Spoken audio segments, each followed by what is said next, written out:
The story begins with the Holy Knights capturing a vampire. The commander of the Holy Knights drove his sword through the vampire's chest and lifted him into the air as he spoke. "Hey, vampire! Did you enjoy hiding for half a year?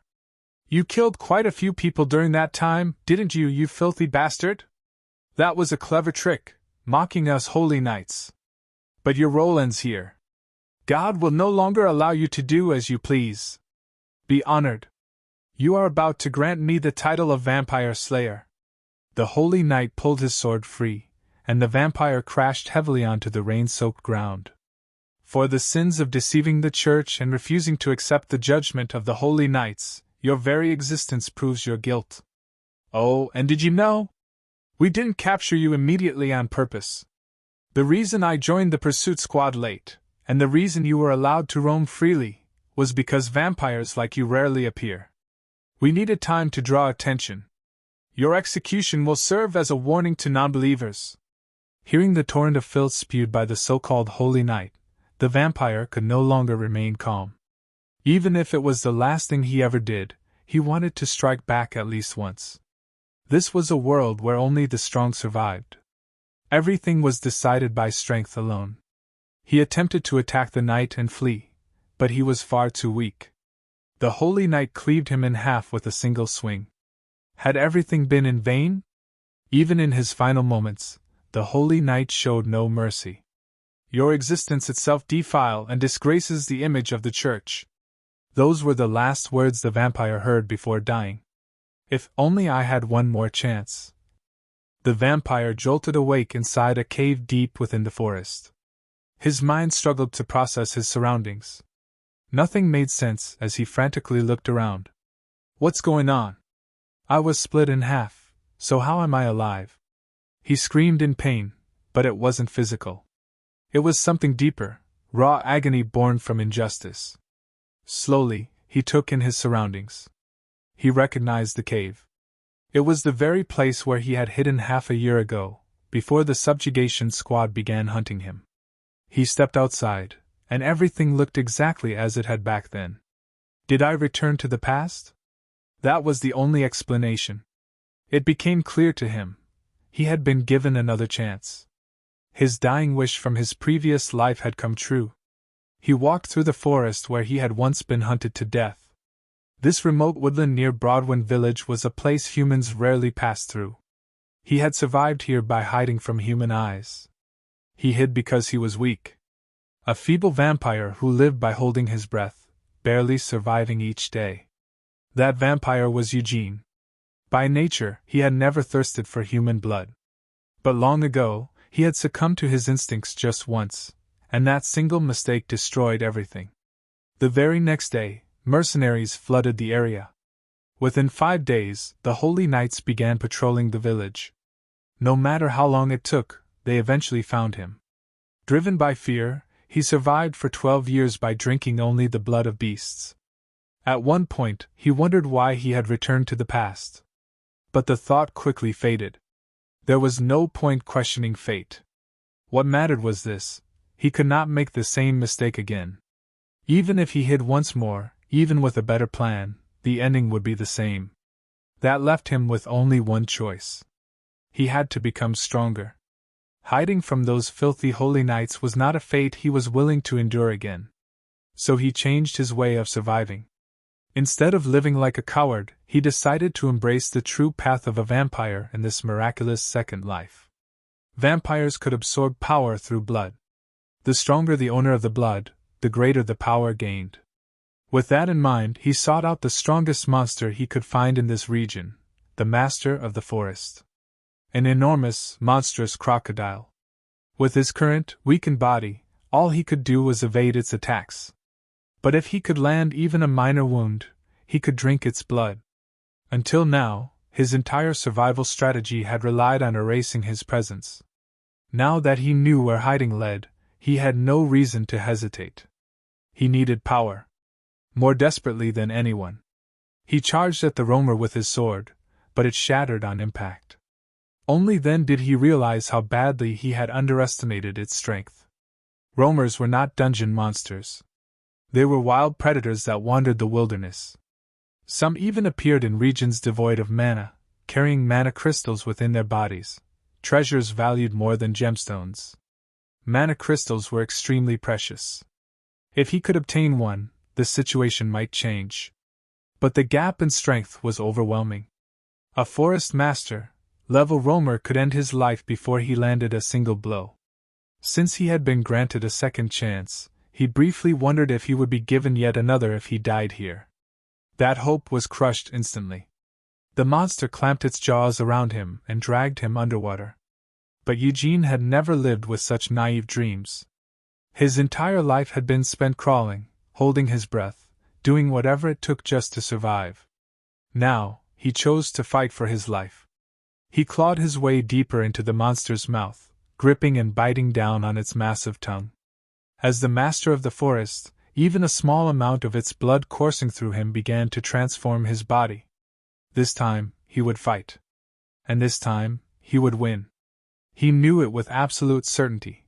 If he lost now, there would be no next chance. Defeat meant the end. He crawled all the way to the monster's core. Survival was no longer enough. He wanted to become the strongest. With that resolve, he seized the mana stone embedded within the beast. To walk the path of power, one had to walk the path of blood. The moment the stone was torn free, the monster's body burst apart like a balloon. He had once sworn that if he were ever given another chance, he would not run, he would fight. And now, true to that vow, he chose blood and victory. He had only needed enough blood to become the master of the forest, but he absorbed the mana crystal as well. The mana contained within it was beyond imagination. It was enormous in size and carried a color unlike anything he had ever seen. The ability he obtained from the crystal allowed him to transform his skin into black scales. If those scales could block sunlight, he might even be able to move freely during the day. He had learned about the forest's master from mercenaries. The wetlands were not very large, so few people knew of its existence. However, when the area expanded due to monsoons and flooding, the master revealed itself and attacked the mercenaries. During the chaos, Eugene managed to drink a mouthful of the injured beast's blood. As a result, he gained enough strength to kill several mercenaries and escape. That was when he realized how effective the blood truly was, and why he needed to drain it completely. Even so, the power he had gained was still insufficient to face Holy Knight Young Dirt. He needed to restrain himself from engaging in a battle he was certain to lose. He could only fight once he was absolutely confident he could win. Holy Knight Young Dirt.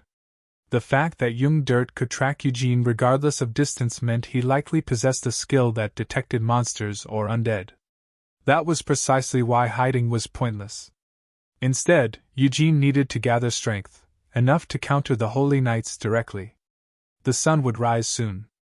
It was still too early to test the full power of the mana crystal, so Eugene decided to return before sunrise. As he prepared to leave, a voice echoed behind him, ominous and ancient, like that of a primordial monster. "The false master who usurped my territory and turned my beautiful lake into a swamp has finally died. To perish in such a pathetic manner, how laughable! I thank you. However, you must still pay for the sin of staining these sacred grounds with blood so recklessly. I am the guardian of this lake. This is my territory, Mirian's domain. As the forest rages and the earth seethes, you shall be cursed and torn apart." Then, without warning, the voice shifted into a casual tone. "Is what I would have said. But you didn't hear any of that, did you, bald vampire? After all, sensing spirits is a rare ability granted only to a select few." Before she could finish her soliloquy, Eugene calmly asked who she was. She froze. At first, she assumed he wasn't speaking to her and continued muttering curses, calling him a night crawler. But when she asked again whether he could really see her, Eugene replied that he could, and that he had also heard her call him a bald vampire. Without hesitation, she bowed deeply. "I am Mirian, a water spirit. I was originally the master of this place, but 15 years ago, that crocodile stole it from me. I became its slave, or perhaps a strategic partner. After all, food wouldn't come if the water was polluted, and water management was my specialty. Either way, thanks to you, that damned crocodile is dead and this place has finally been purified. It's all because of you. She paused, then added enthusiastically. But I swear I saw a bald old man get eaten by that crocodile earlier. Don't tell me that was a disguise to lower its guard. How meticulous! Truly meticulous! It was a very long introduction, one Eugene barely listened to. His attention was fixed on one of his tattoos, which was slowly fading away. Misinterpreting his silence, Miriam suddenly grew self-conscious. She apologized for using foul language, complimented his tattoos as magnificent, and asked what they meant. Eugene didn't know. He had always had them. From the moment he became a vampire, they were there.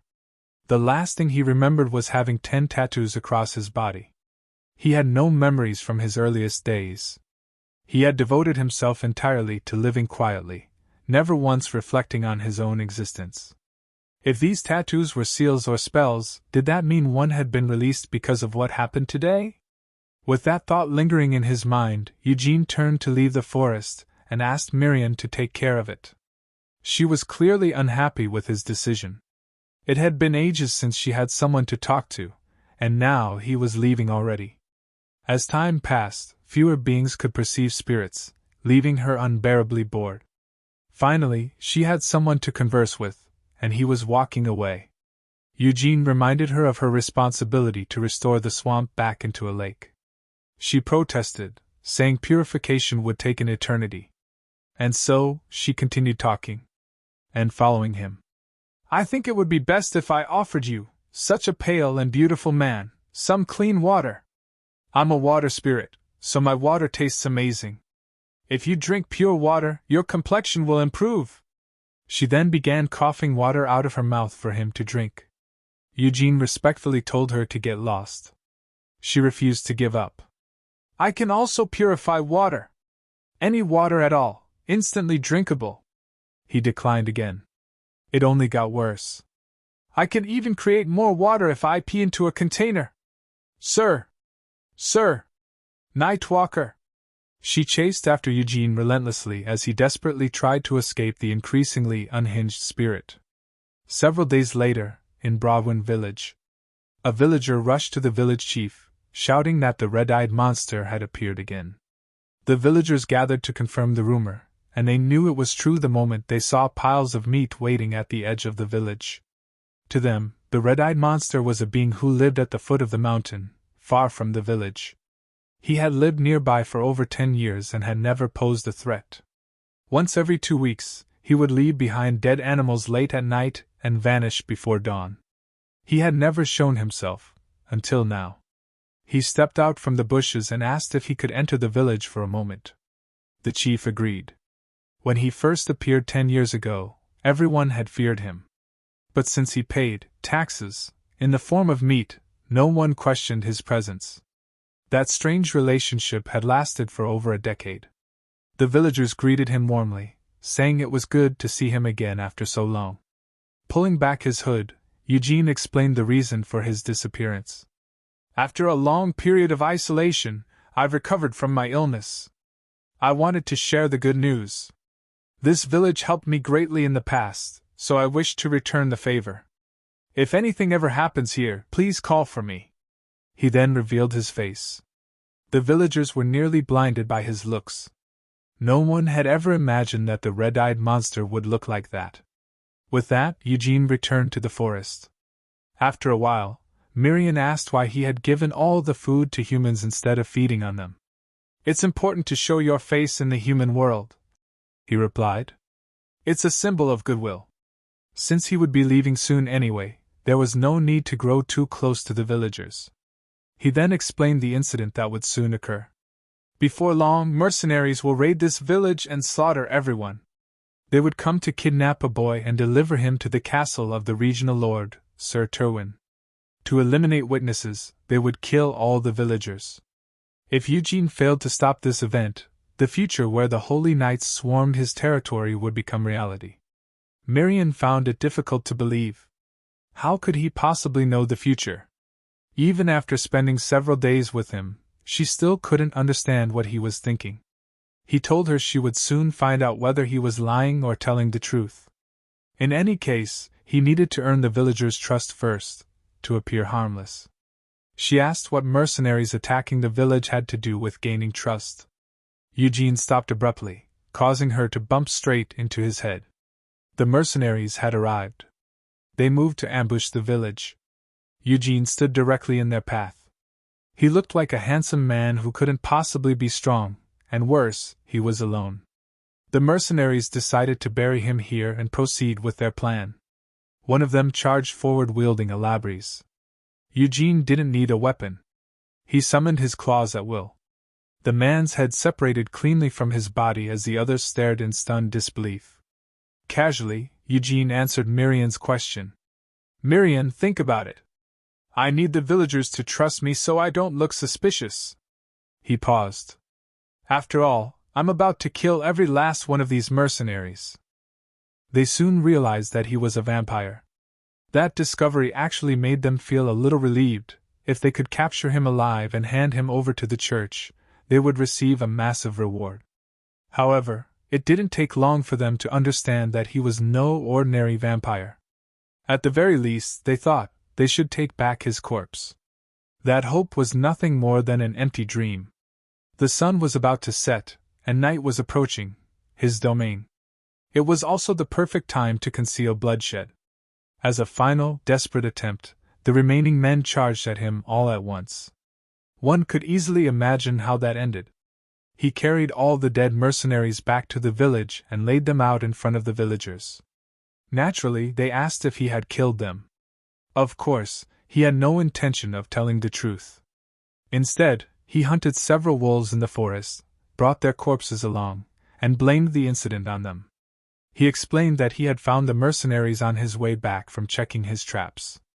According to him, the men had been ambushed by black wolves while heading toward Broadwind village. There were many wolves, so he chased them while they were feeding on the bodies. Some of the wolves were killed, but there had been more wolves than mercenaries. The survivors, he added, might still be watching from somewhere nearby. "They're infamous for being a nuisance in this area," the chief said. "But how did you manage to kill them all on your own?" The villagers examined the bodies and found marks consistent with wolf attacks. Still, it was hard to believe. Black wolves were known to be aggressive, but ambushing an entire group of mercenaries like this seemed unlikely. Regardless, the chief apologized for doubting Eugene. Eugene waved it off and asked what they planned to do with the bodies. He explained that he couldn't simply leave them in the forest. In the end, there was only one option: to bury them. Mirian, the only one who had witnessed all the lies unfold, understood the need to conceal one's crimes. Still, she couldn't help but wonder why he cared so much about maintaining his image. He could have simply left. Even if people suspected him, it wouldn't have mattered. Yet it was clear he had a plan. Before leaving, Eugene pulled something from his inner pocket and handed it to the chief. While searching the bodies for belongings that could be returned to their families, he had found a letter. That letter, now in the chief's hands, was from Sir Terwin. As the chief read it, his eyes widened. He began shouting for Felid, calling his name over and over, demanding to know if he was still in the village. Apparently, Felid might be Sir Terwin's illegitimate son.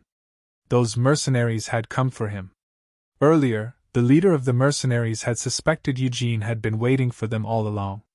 He begged for his life, insisting that they were only carrying out orders and had not come to hunt vampires.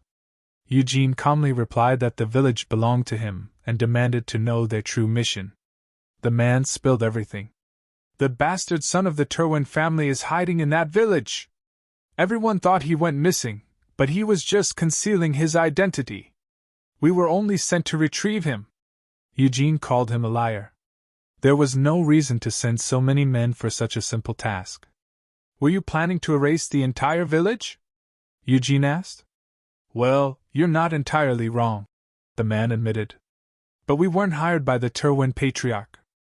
Our clients were Kamara Terwin and Verhel Terwin. I assume it's due to political conflicts among the nobles.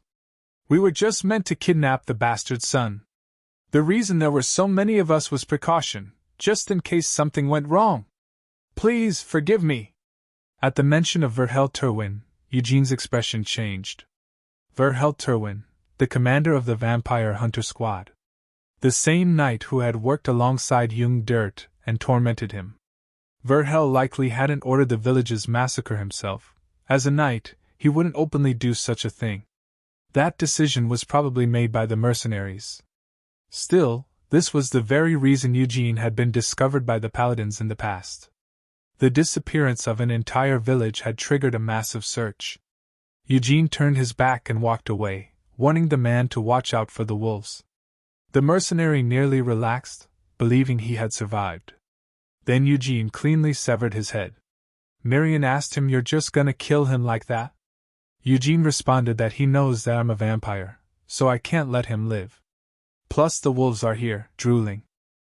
The villagers were left in shock by everything they had learned. Eugene stepped forward and asked whether the boy named Felid truly needed to be taken to the castle. The chief hesitated, then nodded. Eugene volunteered to escort Felid to the city, offering to guide him safely past the wolves, as he had lived in the forest for a long time. The chief didn't want to impose further, but Eugene reassured him. He said it was only natural, no knight would ever refuse the chance to help. The word knight made everyone freeze.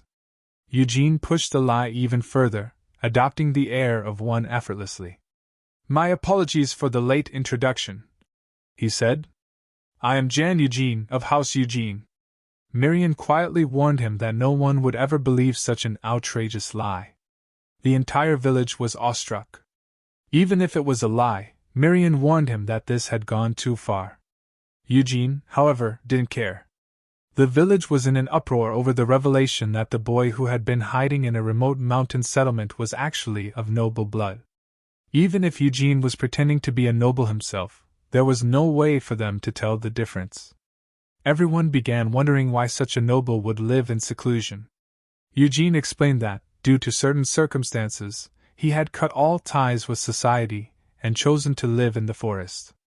They praised him, thanked him, and expressed their gratitude, though their poor village had little to offer as a reward. Eugene said he didn't need anything and merely asked if he could stay the night to recover from his fatigue. They were more than happy to oblige.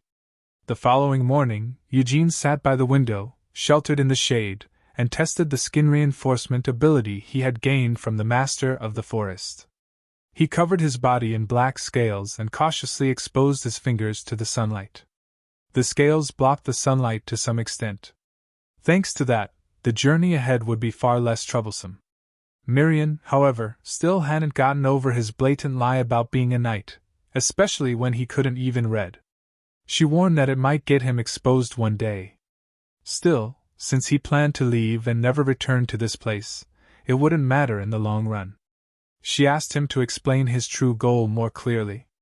He had lived alone in the forest for so long, so why was he suddenly befriending villagers and even taking on their requests? Before he could answer, a villager arrived to inform him that everything was ready for departure whenever he wished.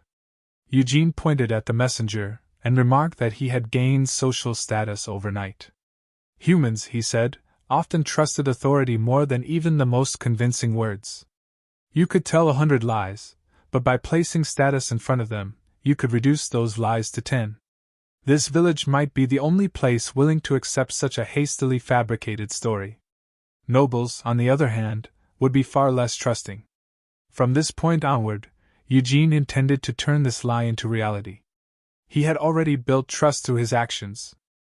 As they prepared to set out, the village chief handed him a letter of statement so he wouldn't be misunderstood by others and asked him to take care of the young master. Eugene intended to use all these lies to become a real noble. During their journey, they passed by another village. Eugene asked if it was Brahms. Felid checked the signpost and said it seemed to be. Eugene then asked how he could read. Felid explained that his late mother had taught him. She had been of low status and never received a formal education, but someone she loved had taught her. He had never imagined that person could have been Sir Terwin. Eugene asked Felid to teach him how to read and write. Felid's face immediately paled. He asked how a knight could possibly be illiterate. Eugene quickly crafted another lie. Being a knight is mostly for show, he said. My family has already fallen, so there's nothing to boast about. Until now, it wasn't letters that kept me alive, it was a single sword. He left the boy steeped in doubt. That was exactly what Eugene wanted. Doubt, once mixed with trust, only made belief stronger.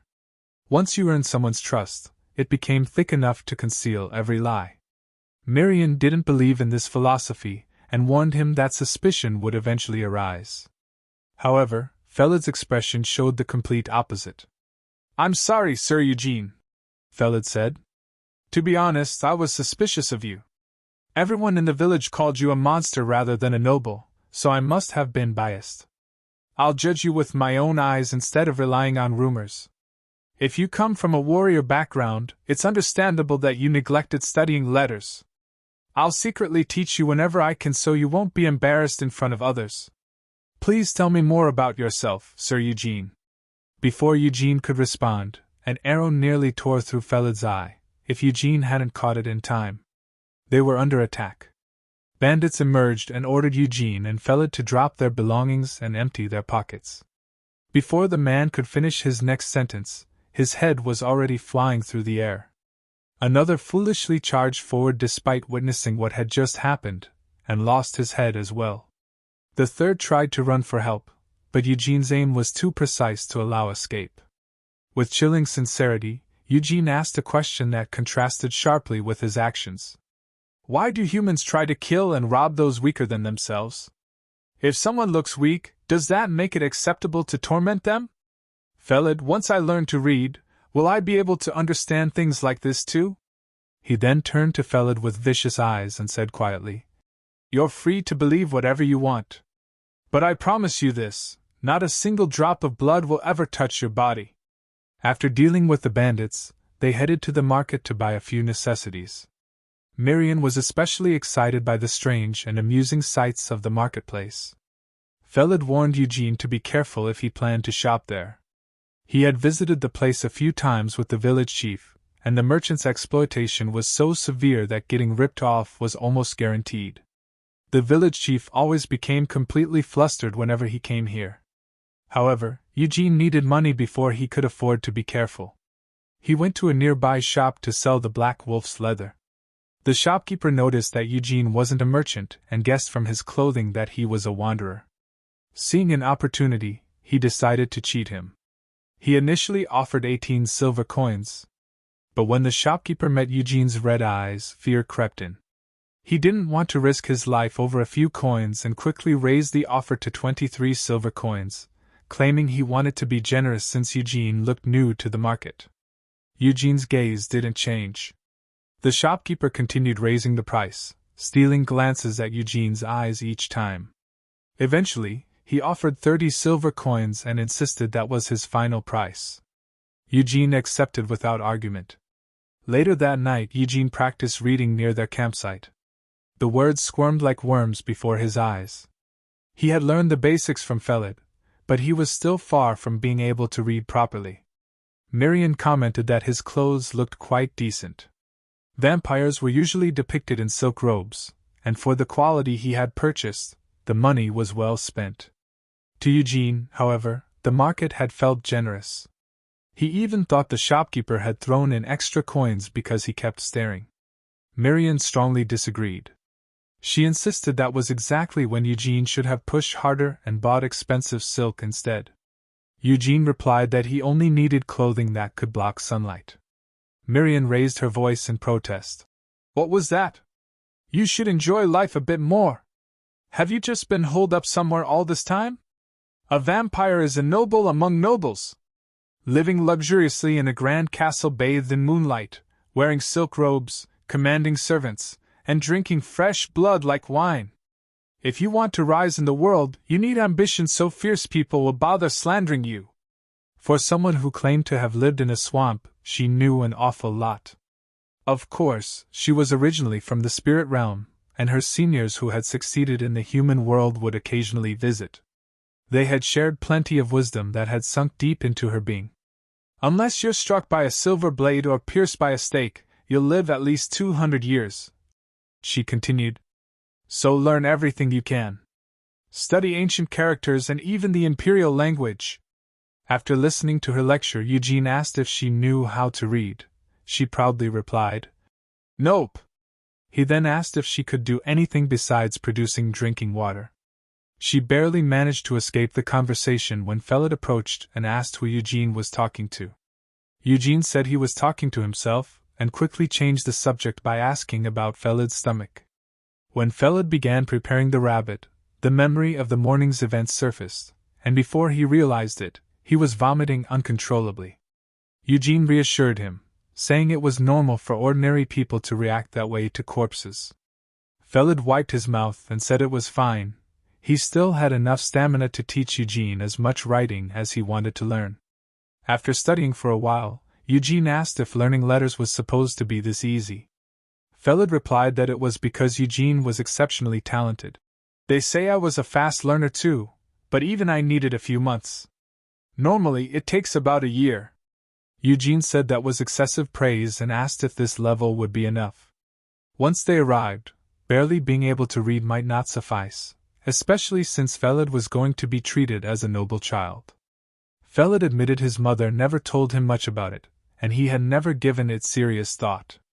It still didn't feel real to him. To begin with, he wasn't even expecting Sir Terwin to welcome him. Their conversation was interrupted by a group of mercenaries. The captain asked if they could share the campsite, as they were having trouble finding a suitable place. Eugene analyzed them carefully. Proper weapons, solid armor, and disciplined formations, these were real mercenaries, unlike the drifters they had encountered before. The captain noticed that Eugene was traveling with a child. He asked questions in a professional, probing manner. If Eugene lied recklessly, it would only raise suspicion. So Eugene chose to answer truthfully, and said they were on their way to Terwin's castle. The captain replied that they were headed there as well and asked if Eugene minded sharing the space. He even offered alcohol, water, and lamb meat. One of the mercenaries stepped forward and spoke rudely. "Isn't that a bit much, Captain Partek? Hey, we're sharing this spot too, alright? No objections, right?" Captain Partek apologized for the man's behavior, explaining that Rabin was new and still didn't know his place. He then introduced himself as Partek and asked Eugene's name. Eugene said he was a knight. He couldn't fabricate another lie in front of Felid. Rabin immediately ran his mouth again. "Captain Partek! He says he's a knight. Do you believe that? In what way do you look like one? You don't even have a horse or wear armor. Be honest, aren't you faking it? Jan of House Eugene? I've never heard of such a house." He even started poking Eugene. Eugene realized that the mercenaries hadn't approached them just out of politeness.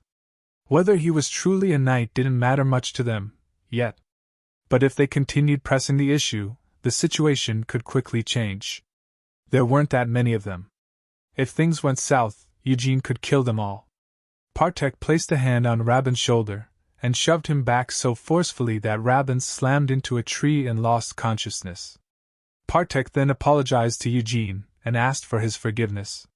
Eugene replied that the apology was sufficient, and told them to settle wherever they felt comfortable. From this point on, suspicion would arise frequently. To avoid unnecessary trouble, Eugene realized he had to become a real knight as soon as possible. Late that night, Rabin regained consciousness, still confused about what had happened. His captain scolded him harshly, asking how he could be so foolish as to charge at a knight without even a shred of fear. Partek struck him again, and told him that he was only alive because of him. Because of Rabin's recklessness, they had nearly all died earlier. Rabin protested, asking what was so frightening about a shabby-looking man like Eugene. Partek replied that Rabin judged only by appearances and couldn't see even a single step ahead. He asked how much Rabin thought the robe Eugene was wearing had cost. It was a high-grade robe, padded with lycanthrope leather, even the cheapest ones sold for over 10 silver coins. Rabin didn't know that the robe Eugene wore was worth 3 times his monthly pay. Partek added that since Eugene had been reading a letter earlier, he was clearly literate. From that alone, Partek concluded Eugene was no ordinary man.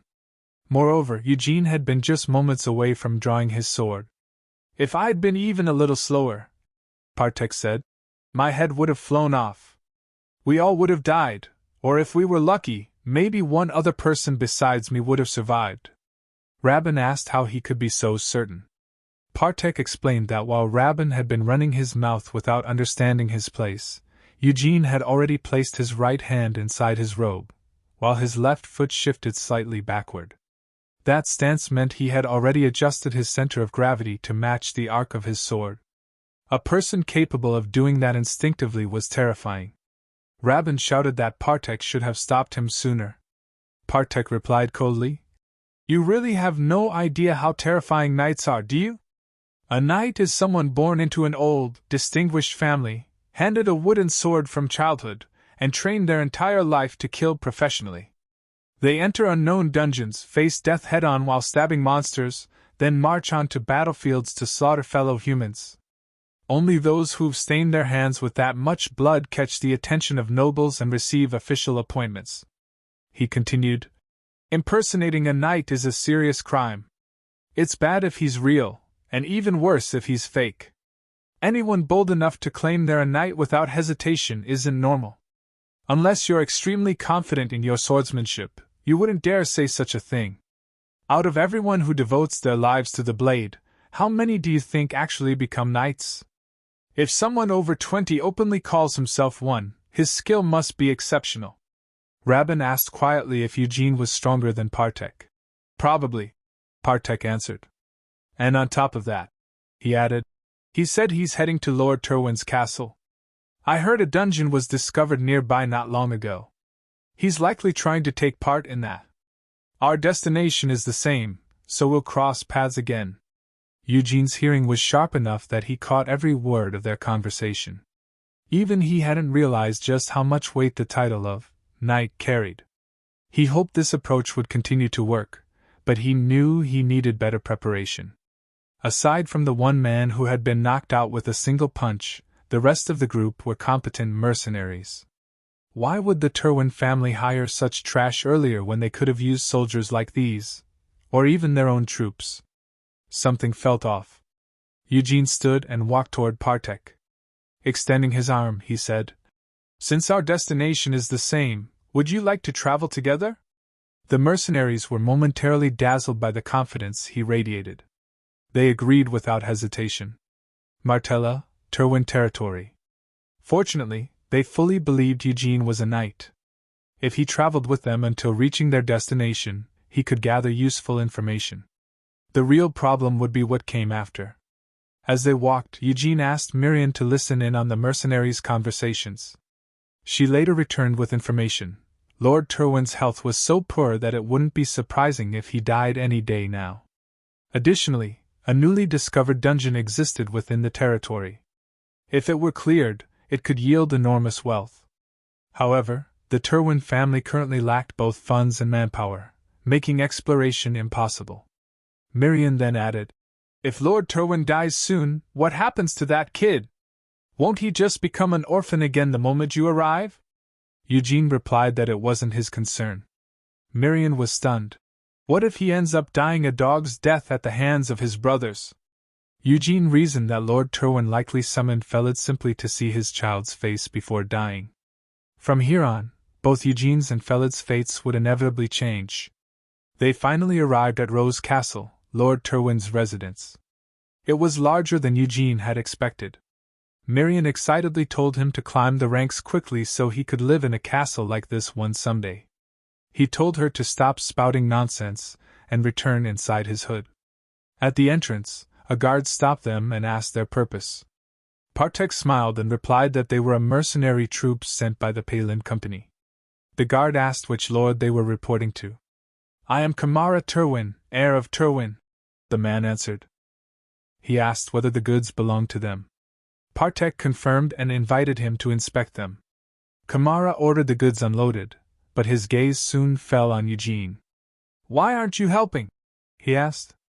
Eugene introduced himself as Knight Gen Eugene. Kamara then asked about the child. Before Eugene could respond, Kamara's brother called out to him. Eugene instantly recognized that voice. The man scolded Kamara. saying that inspecting goods at the gate was his responsibility. Eugene could never forget that voice, the one who had discovered him while he was hiding, the commander of the vampire hunting unit who, alongside Jung Dirt, had tormented him mercilessly. Knight Verhel Terwin. Kamara and Verhel were locked in a sibling quarrel, both competing to become the heir of the Terwin family. Eugene sensed they wouldn't stop any time soon, so he stepped forward and extended a hand holding a letter, the same one Broadwind's chief had given him. As Verhel reached out to take it, Eugene pulled the letter back and handed it to Kamara instead. Kamara opened it and read through the account of everything that had happened. Both brothers then turned their gaze toward Felid and asked if he was the bastard's son. Felid introduced himself to them. Kamara was eager to welcome him, but Verthel's eyes were filled only with contempt. He ordered the guards to take Felid away, wash him, and dress him properly before he was presented to their father. The guards escorted Felid away, and Verhel prepared to leave as well. At that moment, Eugene called out to him and asked about his reward. Specifically, he requested an audience with Sir Terwin. Verhel was furious at the idea of a commoner demanding to meet the patriarch and rejected it outright. Eugene tried to persuade them, but they replied that their father was unwell and that Eugene would be rewarded with gold coins instead. Kamara, however, had plans of his own and suddenly said, "Why not?" Verhel attempted to stop him, but Kamara continued, "We have to introduce our new brother to father anyway. What's wrong with letting him see father for a little while?" Verhel argued back, and the two bickered for some time. Eventually, Kamara turned away and said, "Verhel, since the one trying to dominate the position of heir is denying your entry, you can't meet our father." In truth, Kamara had planned to reject Verhel from the start, and was simply teasing his brother. At that moment, a man arrived carrying several men slung over his shoulders. Verhel was momentarily shocked when he recognized the red-haired knight, and asked what he was doing. The man tossed the bodies onto the ground and said casually, "Ah, these are mercenaries who were stealing from villagers. They were slacking off instead of training, so I brought them here. Shouldn't we kill one as an example?" Verhel cast a sharp glance at Eugene, who had been silently observing everything, then took the man aside, saying they would talk elsewhere since too many people were listening. Partek recognized the knight immediately, Sir Galfredic. He was a knight with a promising future, having placed third in a recent tournament hosted by the Evergrown family. With monstrous strength and skills to match, Galfredic had cut through more than 1,000 competitors that day. Eugene asked what someone like him was doing here. Partek guessed it was likely because of the newly discovered dungeon. Even though the area was far from the capital, successfully opening a dungeon was considered a remarkable achievement for any knight. Many lost their lives attempting it. Galfredic was probably hoping to use the dungeon as a stepping stone to be hired by a more powerful noble family.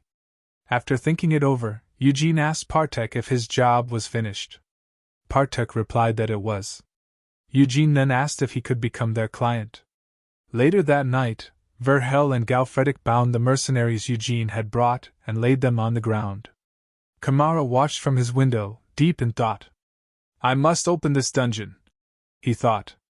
"Ever since father's health declined, my younger brother has been openly pursuing the position of successor. On top of that, he brought Sir Galfredic here through his connections. He's clearly planning to open the dungeon. If he succeeds, everyone will support him." But how was Kamara supposed to do the same? He couldn't simply hire random people.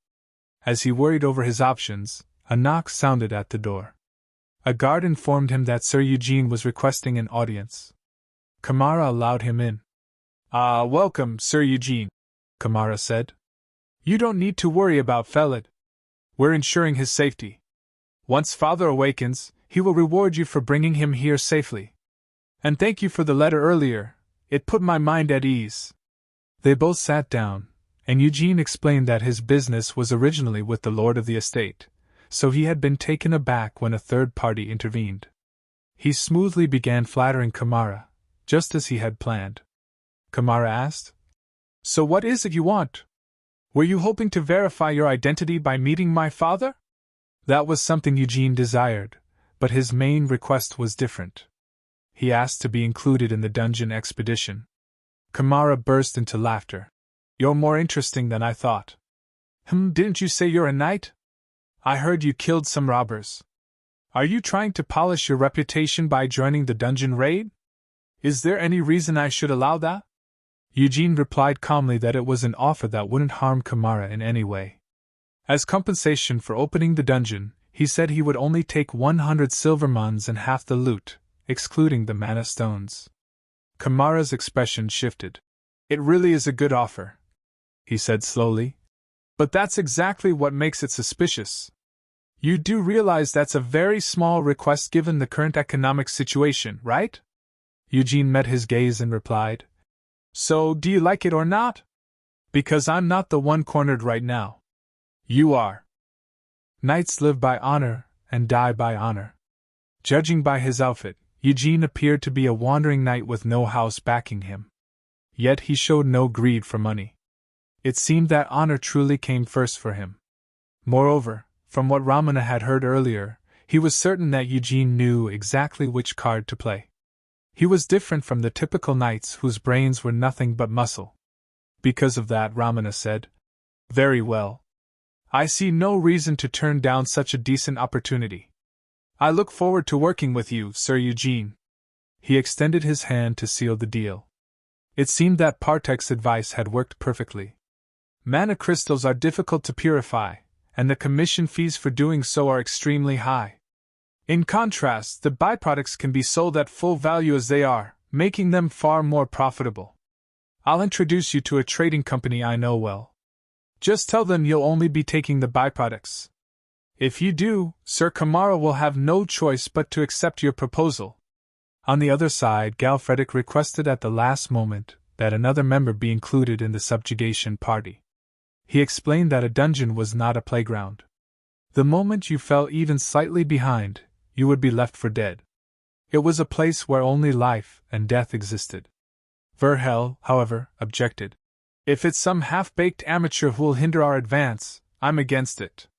Since he's a knight my brother recruited, I don't have high expectations either. My brother doesn't get along with the neighboring nobility, and his connections aren't exactly broad. If it comes down to it, I'd like you to tell him yourself. Galfredic wondered why this burden was being dumped on him, just as Ramana entered the room. Apparently, he had called the meeting to introduce the new member of the subjugation party. Verhel immediately recognized Eugene, standing behind him with his mercenary band. This made Verhel doubt his own plans, and he questioned his brother's decision. He argued that they couldn't accept someone whose origins and skills were both unknown. Ramana didn't back down this time. He didn't care about Eugene's origins, but he knew enough to vouch for his skills. Actually, I heard something from him earlier, Ramana said. It's about that bandit group causing trouble at the edge of our territory. You know, the ones that were giving us a real headache. On his way here, Sir Eugene took care of them using nothing but a short sword. With skills like that, I'd say he's more than qualified. Wouldn't you agree? At that moment, a short sword was thrown toward Eugene. He caught it effortlessly in midair and sent it flying into the wall with ease. Galfredic stood up from his seat and apologized for his rudeness. He said that, judging by Eugene's unscarred skin and lack of sunburn, he seemed to have grown up quite sheltered. He then asked for permission to test Eugene's skills and proposed a duel. Before long, people from all over the city gathered at the tournament grounds. As the two stood facing each other, Eugene began to feel a twinge of pity for his opponent. They took their stances and waited for the signal. When the bell rang, their swords clashed as they countered each other's strikes. For some reason, a flicker of shock appeared in Eugene's eyes. Rabin was thrilled, convinced that Eugene was completely pushing Galfredic back. But he couldn't have been more wrong. Galfredic wasn't being pushed back, he was simply measuring his opponent, deliberately allowing himself to retreat. Galfredic soon realized that Eugene's swordsmanship was cruder than expected. There were no clear habits to exploit, and he couldn't identify Eugene's style at all. Eugene wasn't a polished swordsman, but he gave off the aura of someone who had grown up in the wild. In the middle of the fight, Galfredic spoke.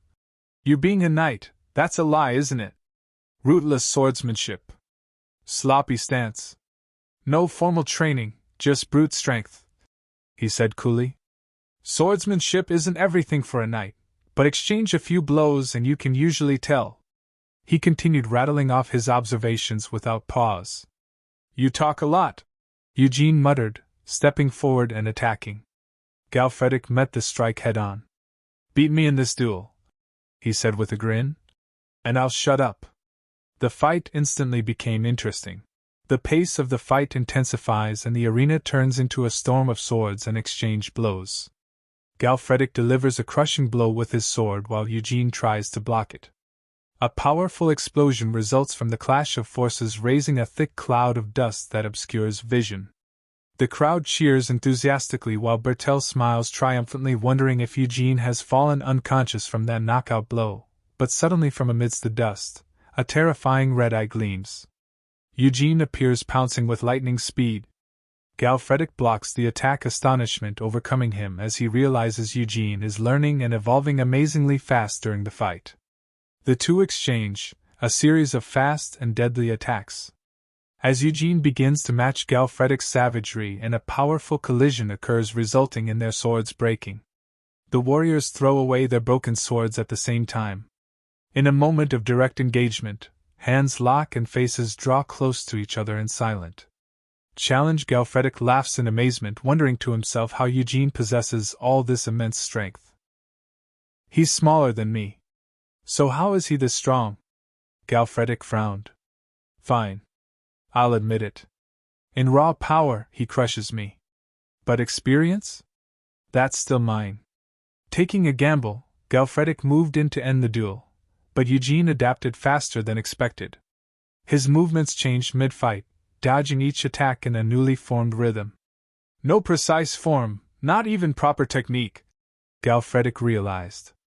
But that learning speed, those reactions driven purely by survival instinct. Just where did this monster crawl out from? He already knew the outcome.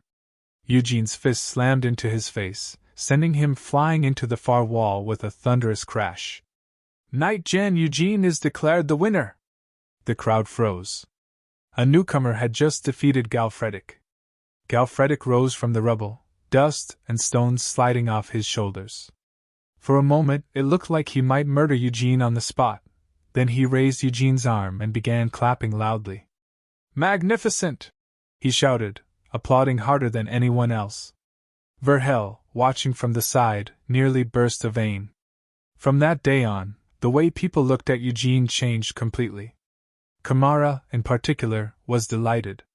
He hovered around Eugene with unsettling enthusiasm, like a lover reunited after a tragic separation. Rabin quickly became a devoted fan, but the most unexpected admirer of all was Galfredic. Best friend, Galfredic declared. Comrade in arms! He proudly showed off the bruise Eugene had given him the night before, parading it around like a medal. With the weather being nice, he casually invited Eugene to spar again. Whether Eugene was truly a knight or not clearly didn't matter to him. Eugene was soon dragged into a massive dining hall, where Ramana ordered that he be properly fed. Very properly. Is the lighting to your liking? Should we change the chair? Red wine? White wine? Both? Miriam watched with amusement and decided to join in. Do you prefer your food cut for you as well? That's enough, Eugene snapped. Leave me alone. I can handle myself. When no one listened, he widened his eyes and added ominously. I've lived alone in the mountains for over a dozen years. That did it. The room went quiet. Even those who once doubted him were slowly abandoning their suspicions. It was the result Eugene wanted, yet even after several days, he still wasn't used to being surrounded by people. More than anyone else, Galfredic was the most irritating. Do you want to get hit again? Eugene asked flatly. Galfredic beamed. So you do care. And he didn't leave. In the chaos of it all, Eugene had completely forgotten about Felid. Felid approached him, his body covered in dirt. Have you been doing well? He asked weakly. Verhel had gotten his hands on the man who had suggested hiring mercenaries to handle Felid's affairs. The plan had failed spectacularly. The mercenaries had been torn apart by wolves, and Verhel was now venting his fury on the poor soul responsible. The man begged. He cried. He apologized more times than Verhel could count. Verhel felt nothing. His rage only cooled after he gouged out the man's eyes. Wiping his hands, Verhel exhaled slowly.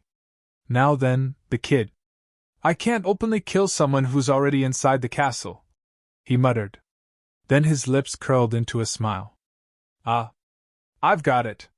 It was a wonderful idea. Clean. Efficient. In the end, that's the only way, he said to himself. And the disposal will be nice and tidy. His plan was simple: send Felid into the dungeon, and deal with him there. Make it look like an accident. Felid went straight to Eugene and told him everything. Eugene listened quietly, then said, You remember the commotion about the mercenaries who were heading toward the village and got eaten by black wolves, right? Felid nodded. Those third-rate idiots who became wolf food were probably sent by one of his brothers. They didn't want you reaching the castle alive. Felid went pale. There is a way for you to live, Eugene continued calmly. Become my servant, Felid Terwin. Your servant? You're 16. You've already had your coming-of-age ceremony. You don't need a guardian's consent anymore. You're free to choose. Eugene leaned closer, his voice steady. You can keep holding your breath and wait for someone to kill you. Or you can struggle until the very end. Felid didn't hesitate. The day of the dungeon opening. Galfredic addressed the group with his usual booming confidence.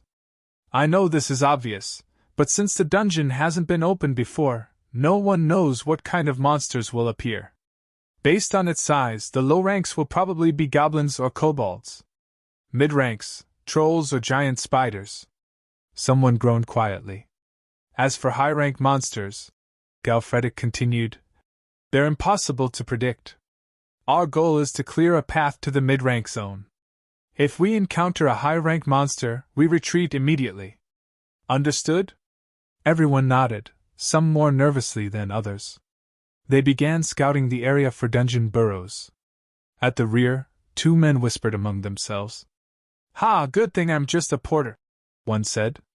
I won't have to bleed this time, right? Me? The other replied. I'm planning to pretend I'm injured once they clear the low ranks and stay behind.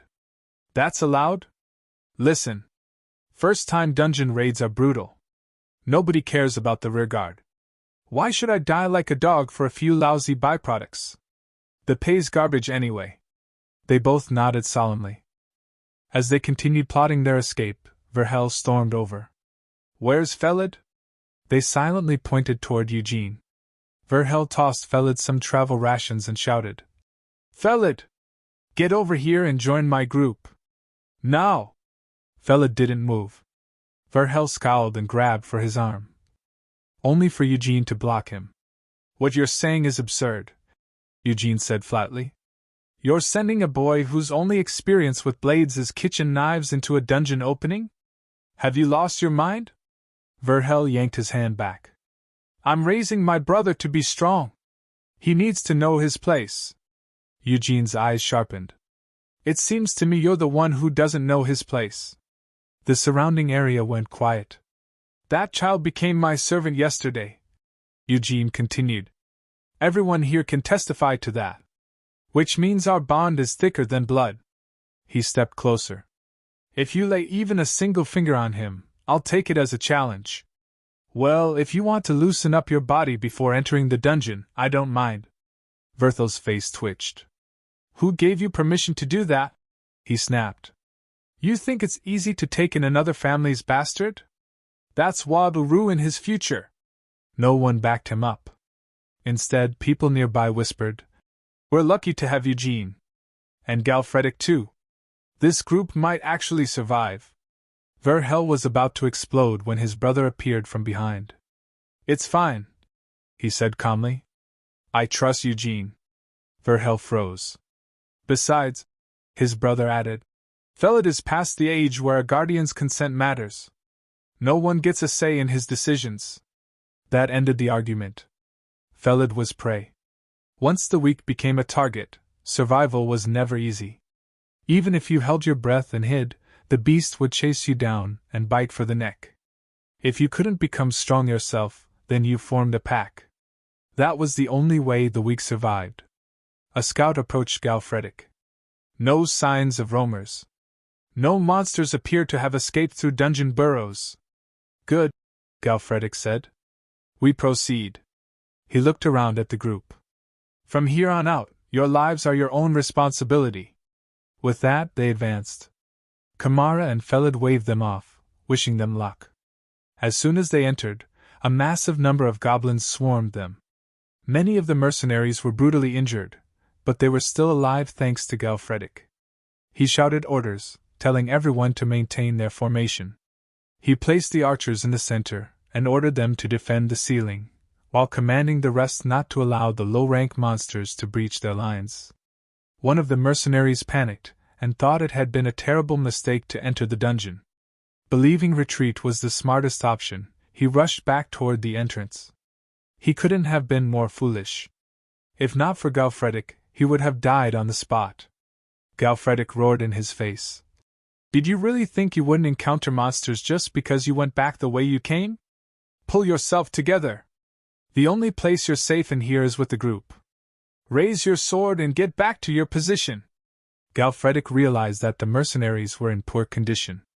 He had gathered them in a hurry, after all. How the hell am I supposed to subjugate this dungeon with people like this? Another mercenary rushed over and reported that more monsters were approaching. Galfredic decided to shift to a two-pronged formation, but Eugene calmly said he would handle the rear. Galfredic tried to stop him, warning that going alone was dangerous, but Eugene was already out of sight. Left with no choice, Galfredic followed after him and instructed Partek to guard his back. He sprinted down the corridor, wondering how far Eugene could possibly have gone in such a short time. What he saw next left him utterly stunned. Eugene was walking back toward him at a leisurely pace. He casually reported that he had killed all the monsters coming from the crossroads. Then he held up a flower he had found in a corner and asked, "Is this valuable?" Galfredic and Partek were speechless. They could hardly believe someone could be this strong. By the time all the goblins were dealt with, everyone was exhausted to the bone. Those who weren't severely injured went outside to extract mana crystals from the corpses. They gathered a few and handed them to Eugene. Despite the sheer number of goblins they had killed, the mana crystals were surprisingly few. Moreover, their colors differed from the one Eugene had obtained from the master roamer. Miriam emerged to inspect them and frowned at the small crystals. Still, she understood that the size of a mana crystal was proportional to the strength and size of the monster. Eugene asked her, "Do wild roamers usually have larger crystals?" She replied, "A monster in a dungeon becomes a roamer only after it leaves the dungeon and enters the wilderness, but that doesn't guarantee a larger mana crystal. The crocodile you absorbed was enormous and incredibly strong, right? Roamers like that are rare. On top of that, it was powerful enough to usurp my own territory." Obtaining that red roamer's mana crystal had truly been an incredible stroke of luck. At this rate, Eugene thought, doing favors for nobles and crawling through dungeons feels pointless. Are there even any high-level monsters here? Just then, a deep, heavy growl echoed from deeper within the dungeon. Galfredic had hoped for a moment of rest, but it seemed it was time to form up once again. Unfortunately, the mercenaries were in no condition to fight. With no other option, Eugene and Galfredic took the lead and ordered the others to follow closely behind. Eugene stood at the front and complained inwardly, "This is my first time in a dungeon, and he wants me on the front line?" Galfredic turned to him and said, "The mercenaries are practically useless right now. It looks like you'll have to step up even more. The monsters ahead are on a completely different level." He pointed toward an opening further ahead. "Look closely. Monsters with real military strength inside a dungeon often use goblins as expendable soldiers. In other words, we're about to face intermediate-level monsters. If we defeat them, the high-level monsters will be waiting for us in the core of the dungeon, the depths." Hearing this, Eugene recalled something from a few days earlier. After consuming the red mana crystal of that swamp roamer, the master of the marsh, I gained a very useful ability. I wonder, if I consume another one like that, will I gain a different ability? He then calmly stated. I hear at least 50 footsteps. They're about 100 meters away. And there are 3 heavier ones bringing up the rear. Galfredic was impressed by Eugene's perception and handed him a throwing weapon this time. Eugene hurled it with terrifying speed and force. The enemies never even saw it coming, several fell instantly. Without any delay, Eugene surged forward, following right behind his weapon with the same overwhelming speed and power. The others rushed after him, eager to assist in taking down the intermediate-level monsters. Galfredic orders the soldiers to follow Eugene and support him, and they respond enthusiastically. One soldier asks Eugene if they should join the fight, but Eugene is busy facing a massive orc appearing suddenly in front of him. Eugene dodges the giant monster's attack, then delivers a precise blow directly to its eye, blinding it. Eugene exploits the monster's scream and pain, moving flexibly to deal another blow, cutting off the huge monster's limbs. With a final decisive move, he plunges his sword into the monster's body, ending its life as blood splatters on his face and clothes on the. But that day, instead of merely fighting alongside him, they etched something far more lasting into their memories. The image of a knight they would never forget. Noble swordsmanship, upright and just, unyielding dignity. Yet it was nothing like the knights they had known before. This was a style far beyond admiration. It was the style of a blood-soaked beast. Most of their combat force had lost the ability to push forward after that battle. It wasn't physical exhaustion. There hadn't been enough time for that to set in. This was mental fatigue, born from the overwhelming scene they had just witnessed. Galfredic understood that advancing any further was impossible. He conveyed this to Eugene, but Eugene showed no signs of fatigue. Instead, he replied calmly, "We don't know when the next subjugation will happen. Turning back now feels like a waste. If you want to return, you're free to do so." At those words, Galfredic's hesitation vanished. He turned and shouted at his men. "Then we have no choice. We advance." Eugene immediately disagreed. He told Galfredic to take command of the subjugation party and lead them out of the dungeon. From here on, only Eugene and his mercenaries would proceed. Galfredic admired Eugene deeply. He believed Eugene had noticed the soldiers' exhaustion and chosen to spare them. Beneath that sharp exterior, he saw a warm heart, one that cared for soldiers weaker than himself. To Galfredic, Jan Eugene was a man who made him reconsider what it truly meant to be a knight. With that thought, Galfredic departed the dungeon with his subjugation team. Ramana is terrifying as hell. Partek thought he could escape, yet he didn't understand why he was being dragged into this situation. Still, something didn't add up. Eugene was with them. A man who could take on a troll by himself. Partek forced himself to place all his trust in his master. As he moved forward, his foot landed on something soft. He lifted it and saw a crushed spider.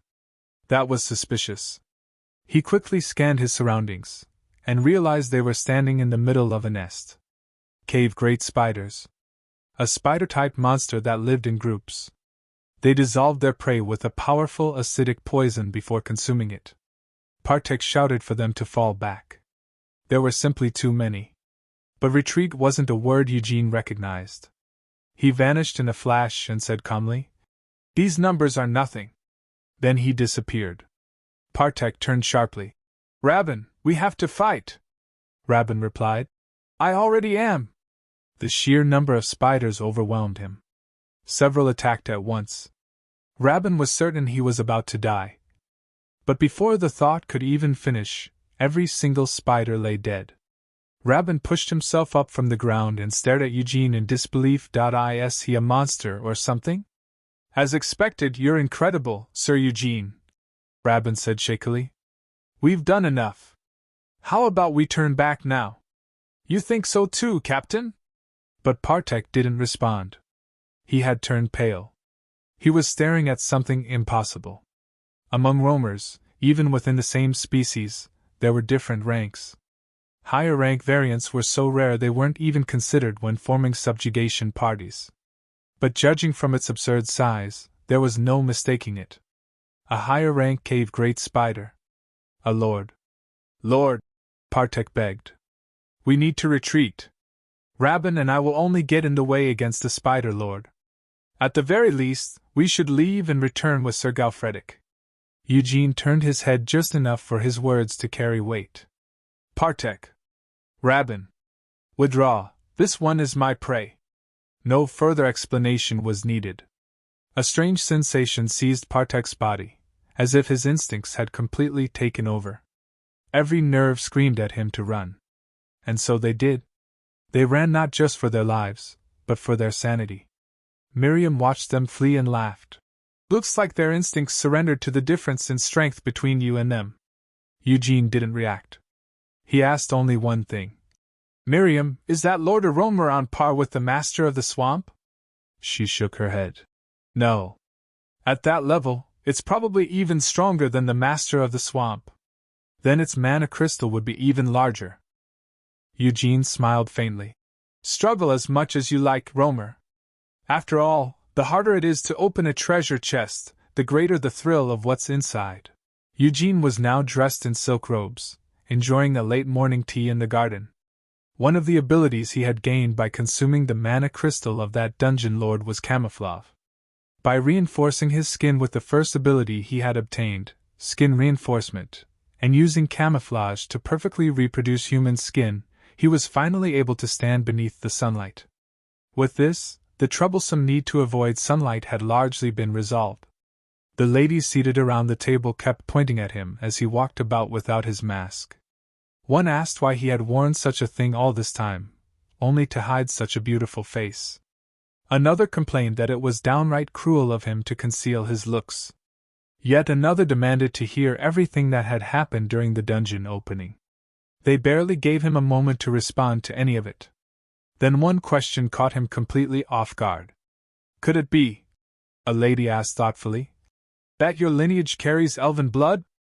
That question even drew Galfredic's attention, who had been playfully wrestling with Rabin nearby.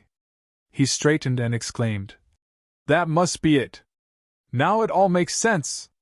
No wonder your eyes were sharp even in pitch-black dungeons, and your hearing keen like a wild dog's. Considering your agility and that monstrous strength you showed when you threw that spear, I knew you couldn't be an ordinary human. To think you actually have elven blood running through your veins. But with looks like yours, it must have been hard not to stand out in this region. How did you manage to hide yourself all this time? He was oddly perceptive. But Eugene was no less so. I've never really tried to hide myself on purpose, Eugene replied calmly, without changing his expression in the slightest. Everyone at the table, including Galfredic, was instantly smitten. Eugene wondered if this was what people meant by seeing what they wanted to see. From now on, he thought, if anyone ever suspected him, he could probably just blame it on an elf somewhere in his ancestry. What he had gained from that mana crystal, however, wasn't merely a new ability.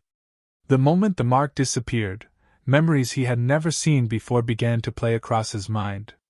He saw himself, just as he was now, lying in an unfamiliar place. A soft hand held his, and in that strange space, where a bell rang faintly, countless eyes were fixed upon him. Who was the woman in those memories? No, before that, were these memories even his? As someone with no recollection of his past, the only thing he remembered was. Before he could finish the thought, the ever-idiotic Rabin called out for help. Galfredic had him in a headlock, squeezing him while laughing that despite rushing ahead in the dungeon, Rabin had only become dead weight for Sir Eugene. Rabin managed to choke out a reply from his crushed throat. That's only because Sir Eugene isn't human. Any normal person would have run away. Putting that aside, the important point was this. The only thing Eugene truly remembered was his name, Eugene. But after what had happened, he had begun to feel a certain hunch. If he erased those marks one by one, just as before, he might uncover more about himself. Not false identities like being a knight or having elven blood, but who he truly was. After some time, Sir Terwin finally awoke and was ready to meet everyone. Felid at last reunited with his father. I hear you've successfully completed the subjugation of the dungeon opening, Sir Terwin said. Galfredic and Eugene introduced themselves properly, after which Sir Terwin handed Eugene the certificate he had requested to guarantee his status. Eugene accepted it with gratitude. Turning to his elder son, Sir Terwin continued, Kamara, your younger brother's ambition weighs heavily on my mind. I cannot close my eyes in peace. Kamara assured him not to worry, promising to guide the domain his father had built over a lifetime with care and responsibility. My beloved firstborn, Sir Terwin said softly, a domain is nothing but dust and earth. Remember this, a lord must look after his people, not his land, and lead them. He passed away before he could finish. Eugene observed that, whatever kind of lord Sir Terwin had been, many mourned his death deeply. Yet even in the face of the same loss, not everyone shared the same grief. Galfredic had to depart in the midst of the funeral. He apologized to Kamara for leaving so abruptly. It was understandable, as he still had to earn his living. Before leaving, he asked if Sir Eugene truly intended to remain behind. Eugene replied that he planned to enter the dungeon one more time. After all, it would be a waste to abandon it after going through so much trouble to open it. It's a shame, Galfredic said. If the Count of Evergrow had heard of you, he would have liked you very much. He extended his arm. It was an honor to cross swords with a knight as strong as you. I hope that next time we meet, we won't be enemies. Eugene clasped his hand firmly, sealing a bond of deep mutual respect. Galfredic departed, heading toward the next chapter of his life. Eugene began preparing to leave as well. Felid asked Partek in confusion.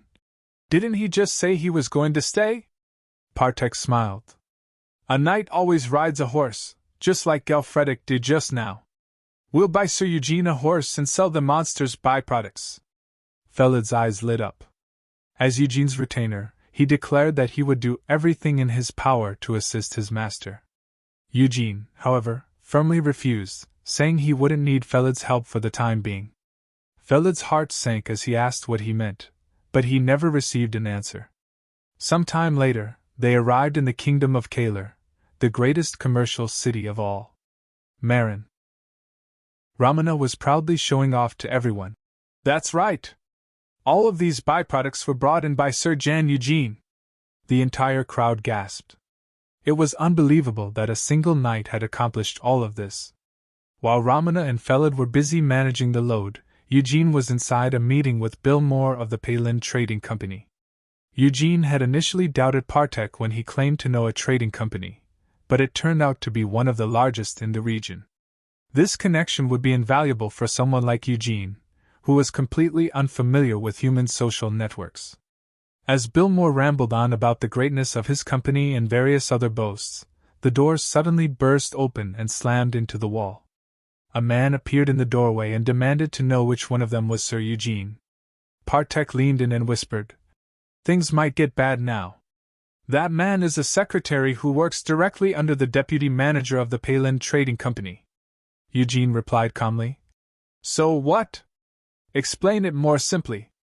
"In short, he holds more authority than Billmore, the man we're currently negotiating with. He's probably here to seize your byproducts at a lower price. If you want a stable trade partner, you'll need to tread carefully." Billmore tried to object, claiming he was already discussing an exclusive contract, but the secretary pointed at him sharply. "Step aside. Don't challenge someone you can't possibly defeat. And I don't see any signed contracts here, do you?" Then he turned to Eugene. "Sir Eugene, there's quite a buzz about you throughout the harbor.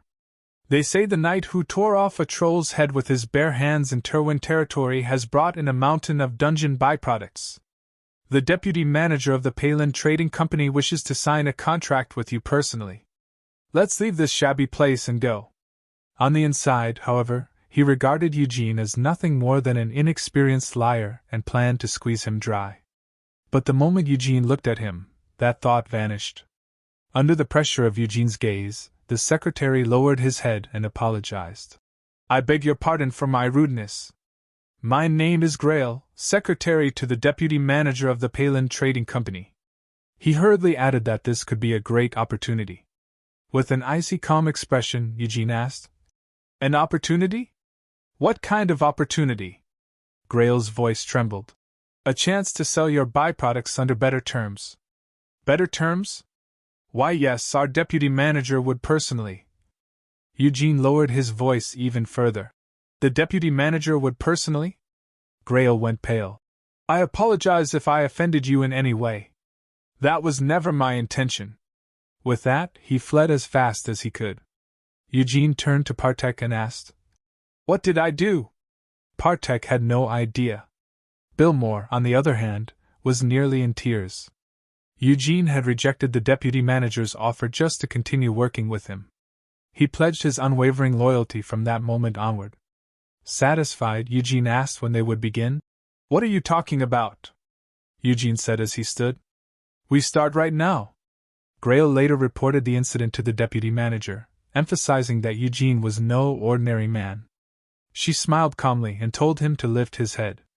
Knights often make things difficult for merchants because of honor and pride, she said. In that case, we simply make things difficult for them in our own way. For merchants like us, whose strength lies in money and goods, that's easy enough, especially when the opponent is a poor knight without even a proper horse. She paused. Go. Deliver a gift to Sir Eugene. A gift far too generous for a penniless knight to refuse. Eugene instructed Felid to stay behind and continue selling the byproducts. Felid felt a familiar heaviness in his chest.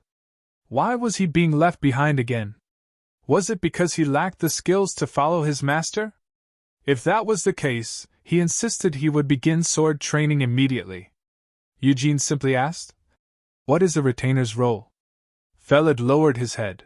To support the knight they serve, both in battle and in daily life. Good, Eugene said. Then do that. Support my daily life as my retainer. Sell the byproducts I bring back from battle and accumulate funds. That is the mission I assign to you. As Eugene turned to leave, he added that Felid would learn plenty about business while working alongside Billmore. Felid kept his head lowered for a long time. He knew he was alive only because of Eugene. Complaining would be disrespectful. He resolved himself to whatever path his master chose for him. Then Eugene added softly, Once we've saved enough money, I'll teach you the sword. Someday, you'll support my battles as my retainer too.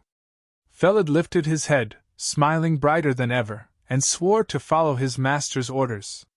Eugene and Partek went to the market to buy supplies. Eugene quickly realized how frighteningly fast money disappeared once spending began. Even after buying only the bare necessities, they were nearly broke. Miriam emerged, sniffing at the empty bag. Our purse is so thin even my heart feels hollow, she complained. She asked eagerly whether they could recover easily, but Eugene's attention was drawn elsewhere. Plate armor. The dream of every knight. He asked if it was really that expensive. The answer was worse. It was so valuable that even wealthy knights passed it down through generations. At that moment, Rabin came sprinting toward them, shouting that a massive roamer horde had appeared just outside Marin. Gasping for breath, he explained that roamers from the eastern forest were pushing toward the city, and the local guilds were barely holding the line. Partek suggested joining the subjugation. Eugene asked why. Rabin puffed out his chest proudly. Because roamer hunts don't have commission fees like dungeons. And this is Marin, the merchant city overflowing with capital. We can sell byproducts at high prices without transport costs.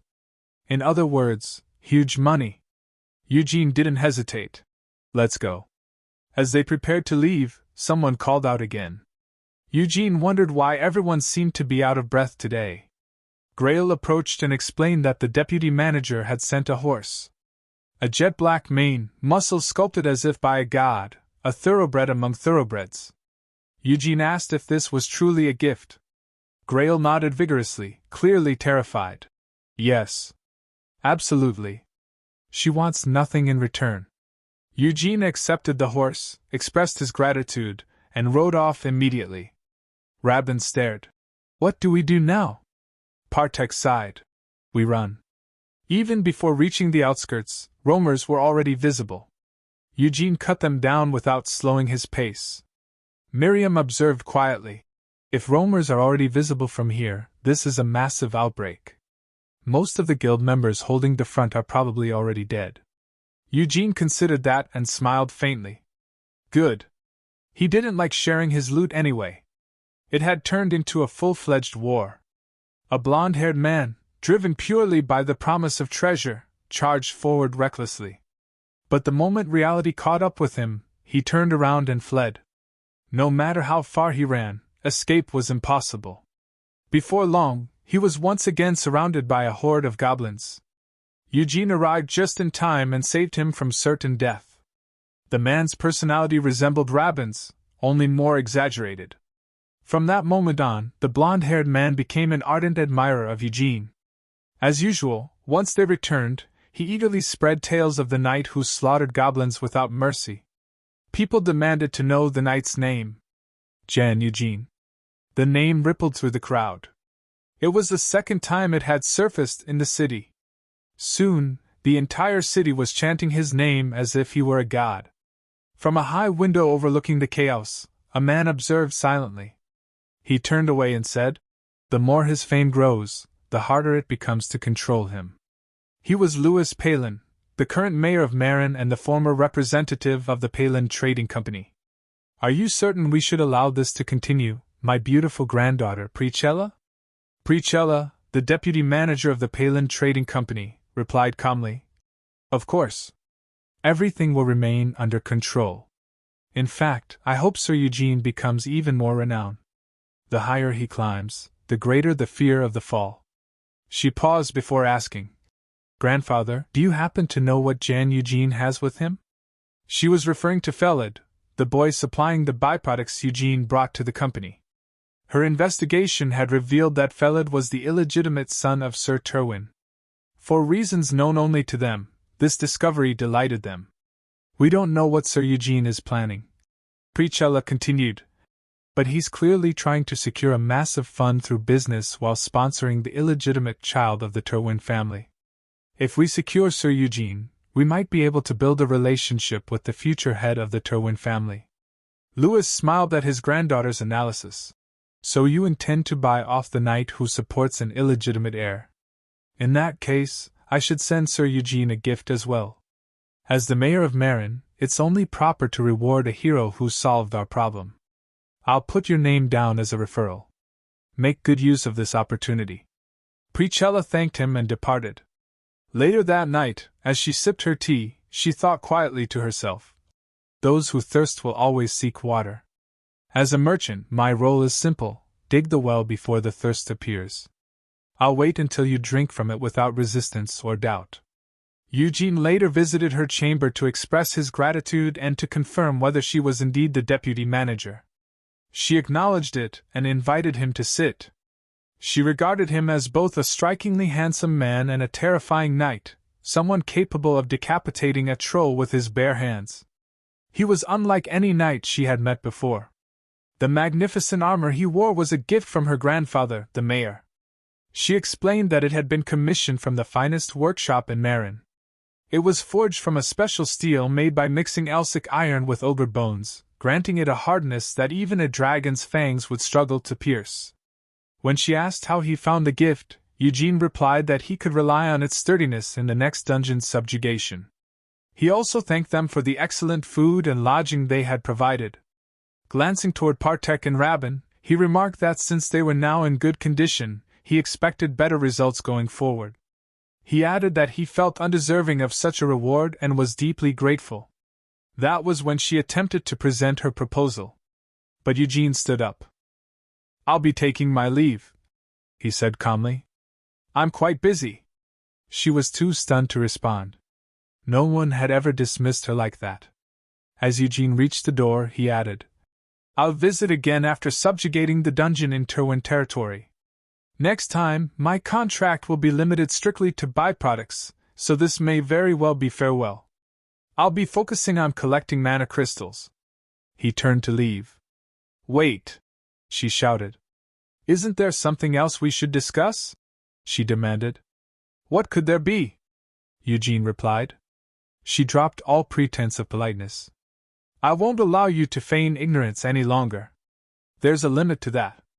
We gifted you the most expensive full-plate armor in Marin and a thoroughbred horse with pedigree. We provided you with our finest lodging and cuisine. The byproducts you sold don't even cover half the value of what you've received. Her voice hardened. Don't tell me you didn't know that everything in this world comes with a price when you were a squire. Or do you truly not care if the people of Marin, who currently praise you as a hero, discover that you're a shameless knight with no honor? Sir Eugene, she added coldly. Dear hero of Marin, you're just going to walk away after taking everything from me? Care to argue your case, Sir Eugene? Eugene replied calmly. That's ridiculous. You ordered me around the first time we met. Then you dumped unwanted gifts on me as you pleased, and now you demand payment for those same gifts? Is a mere merchant trying to threaten me? His gaze hardened. You're clearly mistaken, so let me be perfectly clear. I've already signed a contract with the Palin Trading Company through Bilmore. As long as you quietly continue buying my goods, I couldn't care less what the people of Marin think of me. But as you said, everything has a price. Go ahead, say whatever you like. You'll soon learn what that price truly is, Deputy Manager of the Palin Trading Company. He turned away slightly before adding, From where I stand, it looks as though Palin is colluding with the city of Marin to persecute the knight who saved it. If this continues, when the next crisis arrives, there won't be a single knight willing to step forward for Marin. I've said what I came to say. I'll be going now. As they were leaving, Partek turned back. Please forgive my bluntness, Deputy Manager. This is truly unfortunate. Had your approach been different, we could have built a mutually beneficial relationship. Whether she genuinely realized her mistake or was merely pretending, she bowed deeply and apologized. She admitted that her desire to gain the upper hand had clouded her judgment. To atone, she proposed starting their relationship anew. We'll honor your existing contract with Bilmore, she said, but I'd like to add a few clauses. I assure you, there will be nothing to worry about. She had seen countless knights wag their tails the moment expensive patronage was dangled before them. Most so-called knights were nothing more than fools chasing wealth and fame. But this one was different. She now understood that he was far too dangerous to toy with, and perhaps that was why her merchant instincts screamed not to let him go. Eugene turned back, returned to his seat, and said he would at least hear her out. However, he expected the offer to be sufficiently tempting. She smiled and thanked him for his mercy. Miriam, meanwhile, was thrilled by his outfit. Even if it was partly decorative, it made him look cooler, complete, like a true knight. She praised him endlessly, declaring him the coolest in the world. Partek, standing beside them, remarked that Eugene had secured a remarkably favorable contract. The Palin Trading Company's scale was vast and far-reaching, too significant to ignore. With hundreds of branches across the Roman Empire and Marin as its main base, the company primarily traded with noble houses controlling magical domains, such as House Terwin. For a company like that to offer unlimited mediation for dungeons or labyrinths connected to each branch, Partek said, is an exceptionally generous proposal. At this level, it may be even better than receiving an official appointment from a noble house. He added with admiration, It was a brilliant push and pull on your part, Sir Eugene. Eugene merely shrugged, saying he'd done it because he was annoyed. Suddenly, a voice came from the trees. Shining armor doesn't make a knight. Miriam immediately protested, demanding to know what that rotten potato-faced man had just said. Before anyone could react, Kamara stepped forward with a smile. You're right on time, Sir Eugene. Eugene dismounted and exclaimed, Sir Kamara, or should I say Lord Terwin now? Address me however you like, Kamara replied. You've changed quite a bit in such a short time. Eugene asked about the situation. Kamara sighed. Rather than having his spirit broken, my younger brother hired mercenaries again. But this time, something feels off. You remember the mercenary band he hired to bring Felid here last time, the ones wiped out by the Black Wolves? They were a nasty bunch. For some reason, the mercenaries he's hired this time give off a similar feeling. He continued, "That's why I'd like you, Sir Eugene, to serve as commander for this dungeon subjugation party." At that, one of the new mercenaries spat on the ground. "Come now, Lord Terwin. If that fellow dies in the dungeon, does that mean I become commander instead?" The word stunned everyone. Their intentions were painfully clear. "It's not something I enjoy saying," the mercenary went on, "but we're not going on a picnic. In a dungeon, human life is as cheap as a fly's. We should prepare for the worst, shouldn't we?" He looked at Eugene with naked malice. "I'll be counting on you, Commander." He practically spat out the last word. Eugene remained unfazed. He understood exactly what was happening.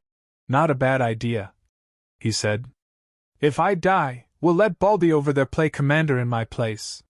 He ignored how the word landed and continued, "We have countermeasures ready. We'll advance immediately." This was one of Verthel's little tricks, using mercenaries to eliminate Eugene inside the dungeon. But watching things fail to go as planned might be rather entertaining. They entered the dungeon.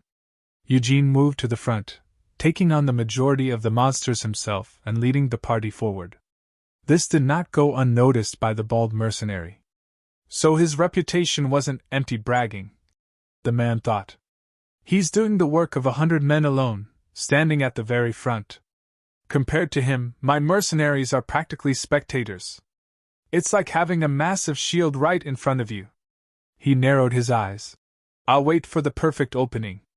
Just one chance, one scratch from his poison-coated sword across that infuriating face. Eugene called back to the group. "Up ahead is an area where only mid-rank monsters appear. From here on, I can no longer guarantee your survival. Only those who wish to proceed should follow me." Seeing their hesitation, his eyes darkened. "I'll repeat it. Only those confident they can keep up are to follow." Baldy saw this as his chance. Partek and Rabin chose to remain behind, sensing that Eugene had a different plan this time. As Eugene advanced, he found himself reminiscing about Galfredic. The last time he had been here, it was alongside Sir Galfredic. The dungeon felt far less entertaining without him. Though Eugene had only observed him briefly, Galfredic had been an excellent leader, raising morale at crucial moments and personally taking the most dangerous positions at the front. With Galfredic, even this ragtag party might have cleared the dungeon safely. That thought made Eugene curious. If Galfredic were here now, how would he handle this situation? After a short distance, the mercenaries finally dropped their act and turned their weapons toward Eugene. He glanced over his shoulder and smiled. "If you're that eager to die, I'll oblige." He summoned a fireball, catching them completely off guard. They hadn't expected him to wield magic as well. Then he absorbed all the light and flame, plunging the cave into pitch-black darkness. One by one, screams echoed, then faded. Baldy desperately struck 2 stones together, trying to spark a flame. But in the absence of light, the situation only made it easier for Eugene to rampage alone. Soon, it was so quiet that Baldy could hear his own breathing. He realized he couldn't move his hands. A deep, powerful voice spoke from directly behind him. "Do you need fire? If you're having trouble breathing, allow me to help. Human eyes are terribly inconvenient in the dark, aren't they?" A flame ignited. "So?"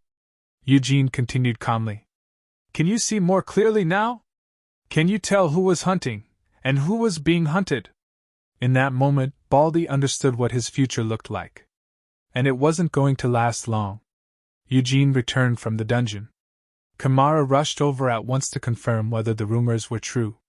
Verhel followed close behind, demanding to know what all the commotion was about. Eugene dragged Baldy forward and said, "You can hear it directly from the person involved." Maverick clutched his face in his hands, his expression twisted by something so horrifying that there was no coming back from it. "I tried to kill him," he confessed.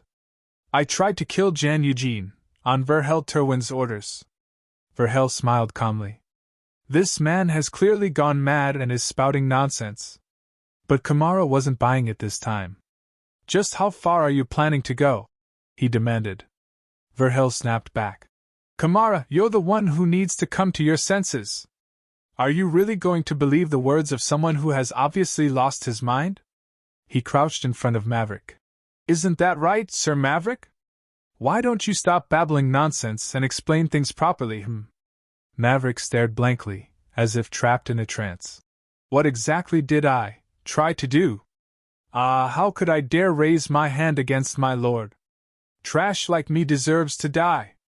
With that, he leapt from the window, falling onto the statue below, a sword held skyward.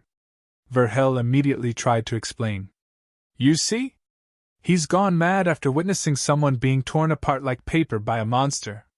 Isn't it absurd to believe his ravings?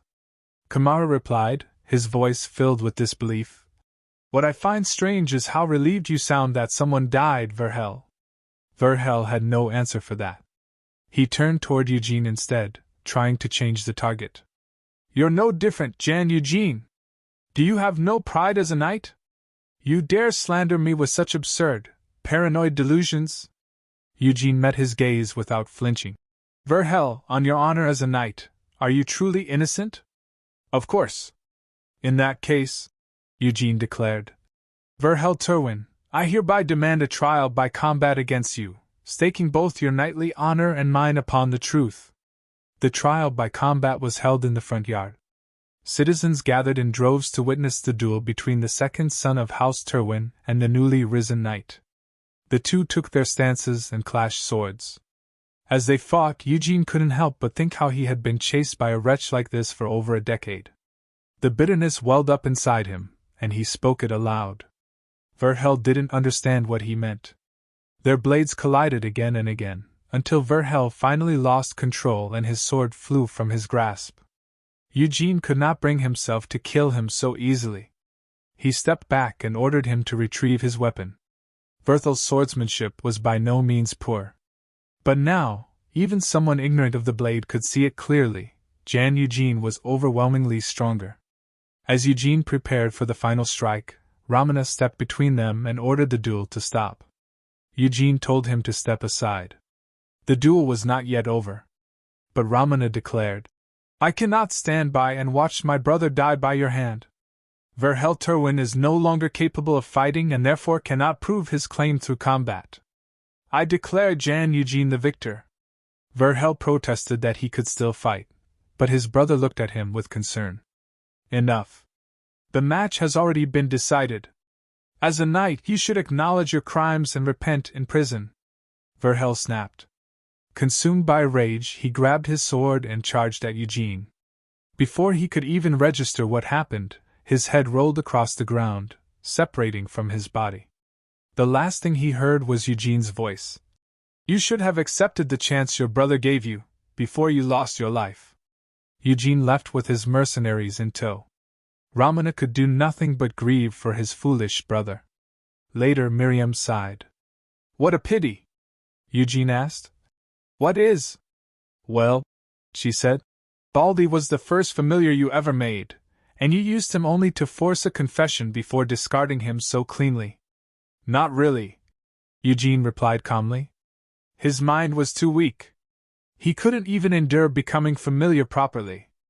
If I'd left him alone, it would have been easy for others to notice he'd turned into a vampire. Using him as expendable bait to force a trial by duel was the most appropriate use for him. Besides, do you really think I'd let someone live after baring their fangs at me? As expected of a vampire, you really are heartless, Miriam muttered. Still, a vampire should command countless slaves. Slaves are the very symbol of a vampire's power. No need. You really don't understand style at all, do you? Eugene added that turning such weaklings into familiars wasn't worth the trouble. Cleaning up after them caused more problems than they were worth. He then entered a room where Preachella and Billmore were discussing something in hushed, somber tones. He heard a familiar name. Galfredic? Eugene asked. What happened? They explained that 2 weeks earlier, Sir Galfredic had taken part in a labyrinth subjugation within Count Evergrove's domain. He had gone missing alone inside the labyrinth. Even after thoroughly searching the mid-rank monster areas, not a single personal belonging had been found. it was likely that he had been unable to return from the high-rank monster zone. As Eugene entered the castle, a man stepped forward to welcome him. "Welcome, Sir Jan Eugene. I've heard much about you. You're far younger, and more handsome, than the rumors suggest." "The honor is mine, Lord Jevon. Thank you for the warm reception." Jevon smiled. "Let's continue our discussion inside." They entered Jevon's study. "It seems Sir Galfredic allowed his ambitions to get the better of him," Jevon began. "We were planning to grant him an appointment if he succeeded in this raid, but we never expected him to enter the upper levels on his own initiative." Eugene asked. "Are you saying Sir Galfredic acted entirely on his own?" "Yes," Jevon replied. "Unfortunately, the upper levels he entered are an area our house has been unable to reach for over 100 years. That place is where the so-called Master of the Labyrinth resides," Eugene repeated quietly. "The Master of the Labyrinth." A man seated nearby continued the explanation. "More than merely dwelling there, it is a being that rules over the entire labyrinth. Blinded by the promise of achievement, Sir Galfredic advanced far too recklessly, and has now caused trouble for many." Jevon nodded. "Ah, I neglected to introduce him earlier. This is our house's territorial knight, Sir Legates." Eugene simply looked in his direction. "He was the one who led the subjugation party alongside Sir Galfredic at the time." Legates smiled faintly. "I've heard the rumors about you defeating Sir Galfredic. There's something similar between the two of you, actually. I defeated him in a tournament once as well." Eugene stared at him and asked flatly, "Is that relevant right now?" Jevon stepped forward, defusing the tension. "Sir Galfredic is too important for us to lose.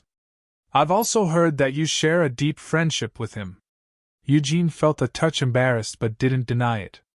"For a friend who has come all this way for his sake," Jevon continued, "we will offer our full support. Listen carefully. For the past 100 years, our house has made several attempts to subjugate the upper levels. Every one of them ended with the entire party going missing. Because of this, once someone has been missing for over a month, we end the search and officially declare them dead." He paused. "Do you understand, Sir Eugene? Sir Galfredic has been missing for 3 weeks. If we fail to find him within the remaining week, there will be no hope." Eugene stood at once. "Then I'll depart immediately," Jevon objected. "The labyrinth is not something to be taken lightly. Give us 3 days to prepare a proper subjugation party. Until then, you should rest." He added, "There is one more thing. We recently hired a mage. We plan to send her with you as additional support." Eugene thanked him and left the room. Once outside in the marketplace, Miriam openly showed her irritation. Eugene, however, was focused on something else entirely. Too many things didn't add up. Before parting ways, Galfredic had told him, "I'll have the credit for the dungeon opening raid recognized and receive an appointment from the Count of Evergrow. Why don't you come with me and make an impression as well?" His appointment to the Evergrow territory should have already been decided. Yet instead, he was subjected to another test, a labyrinth subjugation. Why the sudden change? More than that, Galfredic wasn't the type to act on a sudden impulse driven by greed. If he entered a labyrinth, he would assemble a capable team and proceed cautiously. Suddenly, a commotion broke out. A man stood atop a makeshift platform, shouting to the crowd, "The Messiah will come! On the day when a red shadow is cast upon the moon! A prophecy foretells that the goddess of victory will grow wrathful and descend to wipe this land clean." Panic rippled through the crowd. "The calamity has already begun. Near the labyrinth, repeated tremors have caused wild beasts in the mountains to die in droves. Not long ago, a highly skilled knight disappeared within the labyrinth." He raised his arms dramatically. "Sprinkle the fresh blood of a calf before the gate, and with the remaining meat, hold a ritual feast. If you do so, the Messiah will descend and save this land steeped in crimson." The crowd erupted into chaos. Eugene and Miriam exchanged looks. This was clearly not the atmosphere of a normal town. Nearby, a boy ran through the streets, screaming that it wasn't too late to believe in the gods, thrusting pamphlets into people's hands. Everything about this felt deeply wrong. Eugene decided then that 3 days was far too long. He would head to the labyrinth immediately. As he was leaving the marketplace, someone brushed past him and whispered, My, to think I'd see a vampire here." Eugene stopped in his tracks. The stranger continued in a chilling whisper. "From what I've heard, thanks to the Holy Knight's hunts across the continent, vampires were nearly wiped out. Yet here you are, walking around in broad daylight with such brazenness." In an instant, Eugene dragged the stranger into a nearby alley and slammed them against the wall, his hand tightening around their throat. "Who are you?" he demanded. "And how did you recognize me?" With a strained, muffled voice, the stranger replied, "I'm a blood shadow." Miriam froze. The words clicked into place, and her eyes widened. "Stop, Eugene!" she shouted. "You can't kill her. She's a mage, from the Blood Shadow School. A school that has served vampires for generations." Before Eugene could release her, the mage lost consciousness. He let go. When she regained control of her body, she immediately shouted at Eugene for his rash behavior. He apologized curtly, but Miriam scolded her in return for speaking to him in such a threatening tone. Unable to refute that, the mage cleared her throat and introduced herself properly. "I am Sirianar Ramari of the Blood Shadow School, which serves vampires as retainers." She explained that her school's affinity allowed them to sense a vampire's presence, and she expressed her honor at meeting a member of the dark race in person. She was the mage Jevin had mentioned earlier. She even referred to Eugene as Galfredic's best friend. Eugene made a mental note to wring Galfredic's neck once he found him. Ramari then revealed something important. "I was part of the subjugation party when Sir Galfredic disappeared." Eugene immediately asked for details. "Of course," she said. "At the time, I needed monster byproducts, so I personally applied for the labyrinth's subjugation. It's infamous for its difficulty, but since it was discovered 100 years ago, every area except the upper levels had already been fully cleared. Everyone was advancing with ease."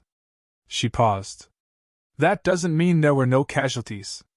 While we were deep inside, a tremendous roar echoed through the labyrinth. The entire structure began to shake.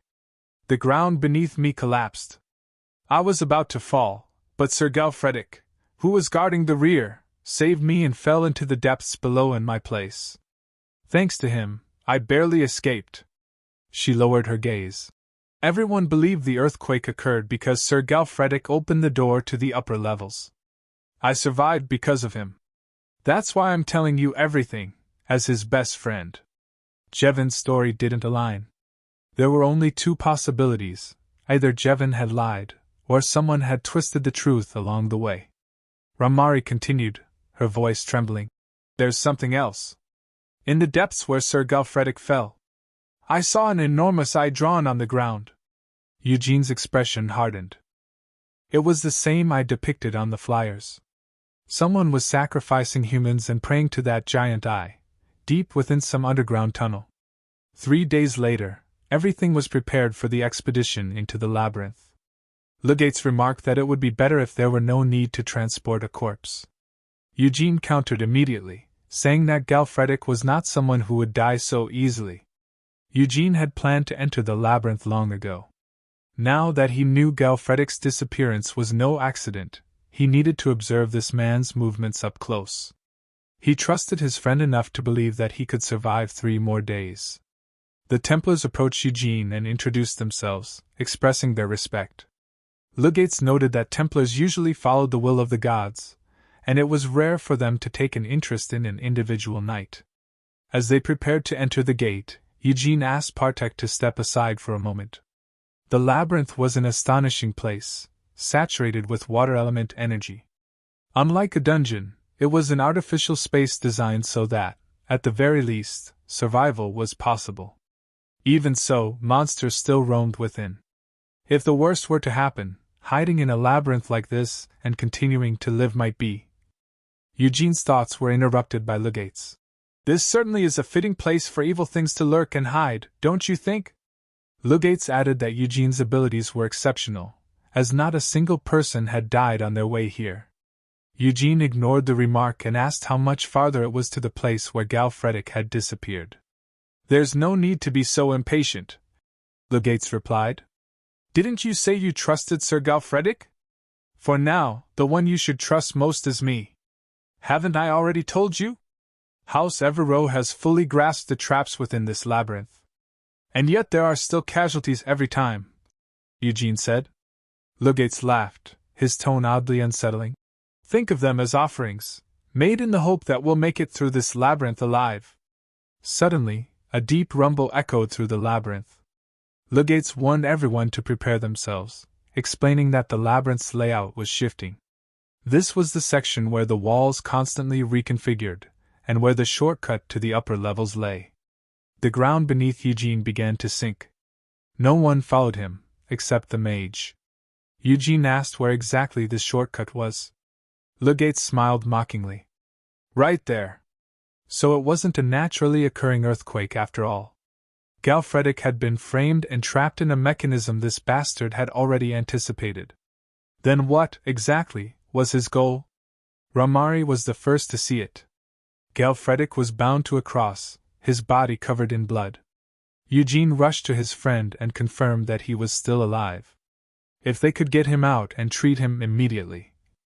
Miriam suddenly panicked, saying something about this place felt wrong. A powerful wind began to blow toward them. They looked up and noticed glowing embers embedded in the wall. The stone began to crumble, revealing what lay beyond. A monster emerged, gigantic, with a humanoid body and massive horns atop its head. Romari's voice trembled. Is that a minotaur? Protect Galfredic, Eugene ordered, charging toward the creature. Eugene uses flying rocks to reach the huge monster's head. But when Eugene aims his strike, the monster uses a thunderous attack, launching Eugene away. Eugene flies through the air, affected by the blow's power, and falls violently in pain. The miniature stands tall.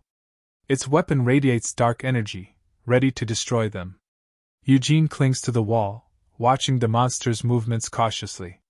The Maur aims a crushing blow towards where the bound Galfredic is. Eugene rushes madly to save his friend before the attack crushes him. He reaches out, screaming Galfredic's name in a desperate attempt to reach him. Suddenly, a magic barrier appears, cutting off his path, which enrages Eugene, who wonders about this madness. Ramari stands behind the barrier, screaming that this is a very high rank, even among advanced monsters. She asserts with a desperate scream that even a vampire will die. If he faces it this way, Eugene points his sword at Romari's neck. His eyes were glowing with extreme anger.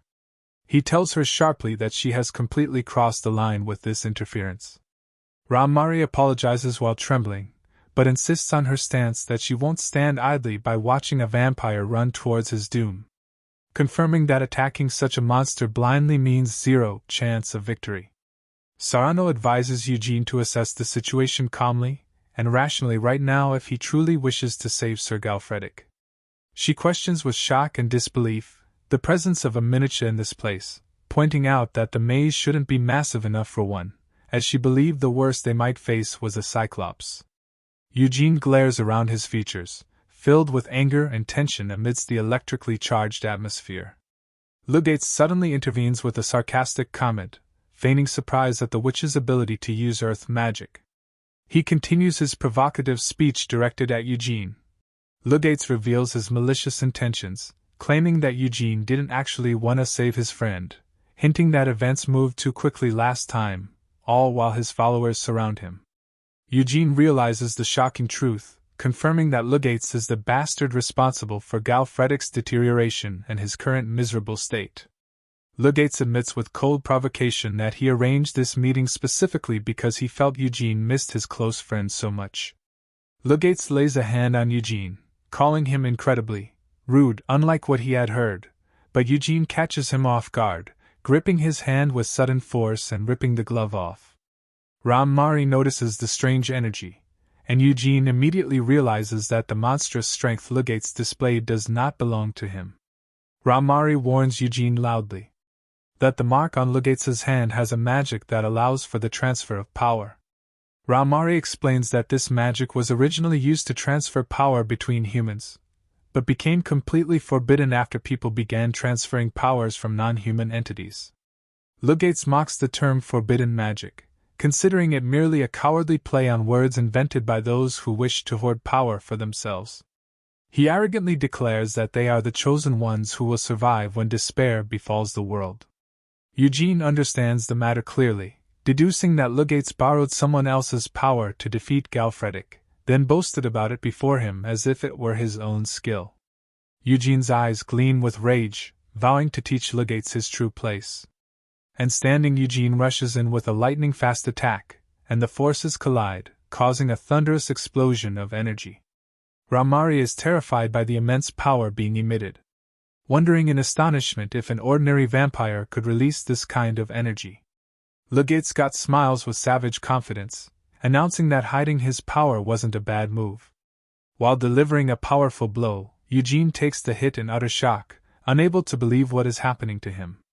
Lugates triggers one of the traps, confirming that he has no intention of holding back his power or retreating in this battle. Ramari screams in panic as the floor collapses around them. Lugates shouts as the place crumbles, pointing out that he already told them all the traps in this maze are known to him. Lugates smiles maliciously as he looks down at Eugene amidst the destruction, ordering him to fall quietly. Eugene screams Ramari's name, so she creates a barrier, which he uses to jump off. Eugene ascends with supernatural speed to reach Lugates. Eugene appears directly in front of Lugates' face, breaking through the wall, closing in front of him, which strikes terror into the latter. Eugene points his sword at Lugates' face, who utters his name in total stunned silence. Lugates admits deep down that the rumors about Eugene's strength were true and that the power he just witnessed far exceeds his expectations. He acknowledges that had he chosen a confrontation, victory would not have been guaranteed by any means, confirming that using Galfredic as bait without killing him was the optimal strategic choice. A demonic smile appears on Lugates' face as he announces that the final sacrifice will finally be offered to complete the ritual. While the witch Ramari uses magic barriers to slow their fall, she turns in astonishment to find Eugene running in the opposite direction, asking him with a trembling voice where he's going. Ramari screams from the pain and psychological pressure she's enduring. In this catastrophic situation, Ramari blames herself severely, thinking she should have pretended not to know and fled to save her life. But her guilt drove her to intervene, and now she's stuck in this chaotic mess. She lifts her head to find Eugene standing before her, holding the unconscious body of Galfredic in his arms. Eugene asks her with a sharp, direct gaze if she's capable of saving this man. So Ramari answers nervously that her specialty is not healing magic. Eugene stares at her with eyes as cold as death, sternly telling her that this is not an acceptable answer to his question. Ramari feels terrified by his gaze and helplessly agrees to try, despite it not being her specialty, while standing in a pool of red liquid. Meanwhile, Miriam calls out to her master anxiously, telling him she inspected the place and there is absolutely no exit. Eugene also notices the lack of breakable walls, deducing that this place is the end of the maze. A completely isolated boss room. Marion interrupts to tell him there is something more important. She wants to say Miriam points to the red liquid surrounding them, explaining that she initially thought she could do something due to the presence of water energy, but she's unable to control this liquid because it is not ordinary water, but a pool of blood of a different nature. Eugene looks at the stone cubes bearing eye engravings, realizing this is what Ramari saw earlier. Deep underground, Marion explains the terrifying reason for her inability. She can only control the blood of the dead, and since she cannot control this blood, it means the owner of this blood is still alive. Suddenly, a massive and terrifying entity emerges from the blood. Ramari screams in terror as she tries to heal Galfredic, while Eugene watches the entity before him. Eugene orders Miriam to quickly search for any opening to escape, and she responds immediately. The giant monster resembling a demon with huge horns stands tall before Eugene. Eugene realizes that Galfredic is still in critical condition and cannot move, so he decides to confront him. Eugene's sword gleams with energy as he decides his first move must be to paralyze this monster. The monster unleashes a barrage of sharp, fast blood attacks towards Eugene. Eugene moves with lightning speed, dodging them skillfully. Eugene continues to evade the successive attacks with superior skill, waiting for the right opportunity to strike. In a decisive moment, Eugene delivers a powerful blow with his sword, but it collides with something extremely hard. Eugene makes a sound of annoyance when he realizes his attack didn't penetrate the opponent's defense. As expected, the monster opens its mouth to fire a devastating energy beam, forcing Eugene to maneuver quickly to avoid being hit. Eugene lands on the ground, flexibly, his eyes fixed on his opponent's attacks. Realizing the battle will not be easy, Eugene manages to dodge those strikes with acrobatic movements. Eugene lands gracefully on one of the stone pillars, narrowly avoiding the monster's attacks. Eugene looks at his blade seriously, realizing that an ordinary sword isn't enough to cause even a simple scratch on this entity's body. Eugene decides there is no choice but to use his own power for the time being, coating his sword in a bloody red aura, forming a new, lethal blade. Eugene rushes from his spot with lightning speed, soaring through the air to execute his attack. He brings his massive bloody sword down with tremendous force upon his opponent, creating a longitudinal gash in the monster's body. Eugene grinds his teeth in anger when he realizes the wound he inflicted was extremely superficial and didn't affect the monster deeply. The monster seizes the opportunity and is confronted with a crushing attack that sends Eugene flying, causing him to cough up blood from the severity of the impact. Then he falls to the ground with force. In the meantime, Raumari continues treating Galfredik with strenuous effort, begging him to wake up because his close friend is facing mortal danger. Eugene realized with sorrow that Raumari's previous words were correct and that this advanced monster lies on a completely different level of power. The demonic monster stands tall amidst the flames, while Eugene looks small before it. As he tries to gather his strength, Eugene raises his eyes to see another attack coming towards him and his friend, cursing the situation and the difficulty of countering it. The monster crushes Eugene with a thunderous blow, driving Anoa to scream his name. In sheer terror, Eugene gasps heavily with blood covering his face, sensing helplessness, a very familiar feeling he lived with for decades in his previous life. The monster's gaze, with sharp claws, turned toward Eugene, who wonders bitterly about the reason for what is happening. Eugene asks himself, as the attacks pierce his body, why he feels this pain is more severe than it was in the past. Eugene falls as one of the attacks pierces his body, his gaze falling downward as he repeats his question. Why? Suddenly, while Raumari continues treating the body lying in the pool of blood, Galfredik's fingers begin to move, and Galfredik suddenly opens his eyes wide. His blue pupil gleams as he wonders in shock at what is happening before him. Raumari knew she might die today as she looked at Eugene lying there, despite all his immense power. Galfredik was barely conscious, coughing up blood, yet he managed to whisper his friend's name. "I got you involved in this too," he muttered. Raumari urged him to run. "We're the next targets. You have to get out while you can." Galfredik shook his head. "We can't, just run." He was recalling all the times he had boasted about Eugene being his friend. That claim had led to this disaster. He couldn't bear the burden of responsibility. He blamed himself for being weak, for putting his friend's life in danger. "It was a bond that could have ended as quickly as it began," he said through ragged breaths. "But your strength, both inner and physical, charmed me instantly. I didn't want to let go. I wanted to become strong enough to stand by your side. But, it's all over now." With those words, he charged at the Minotaur, sacrificing himself to save Eugene.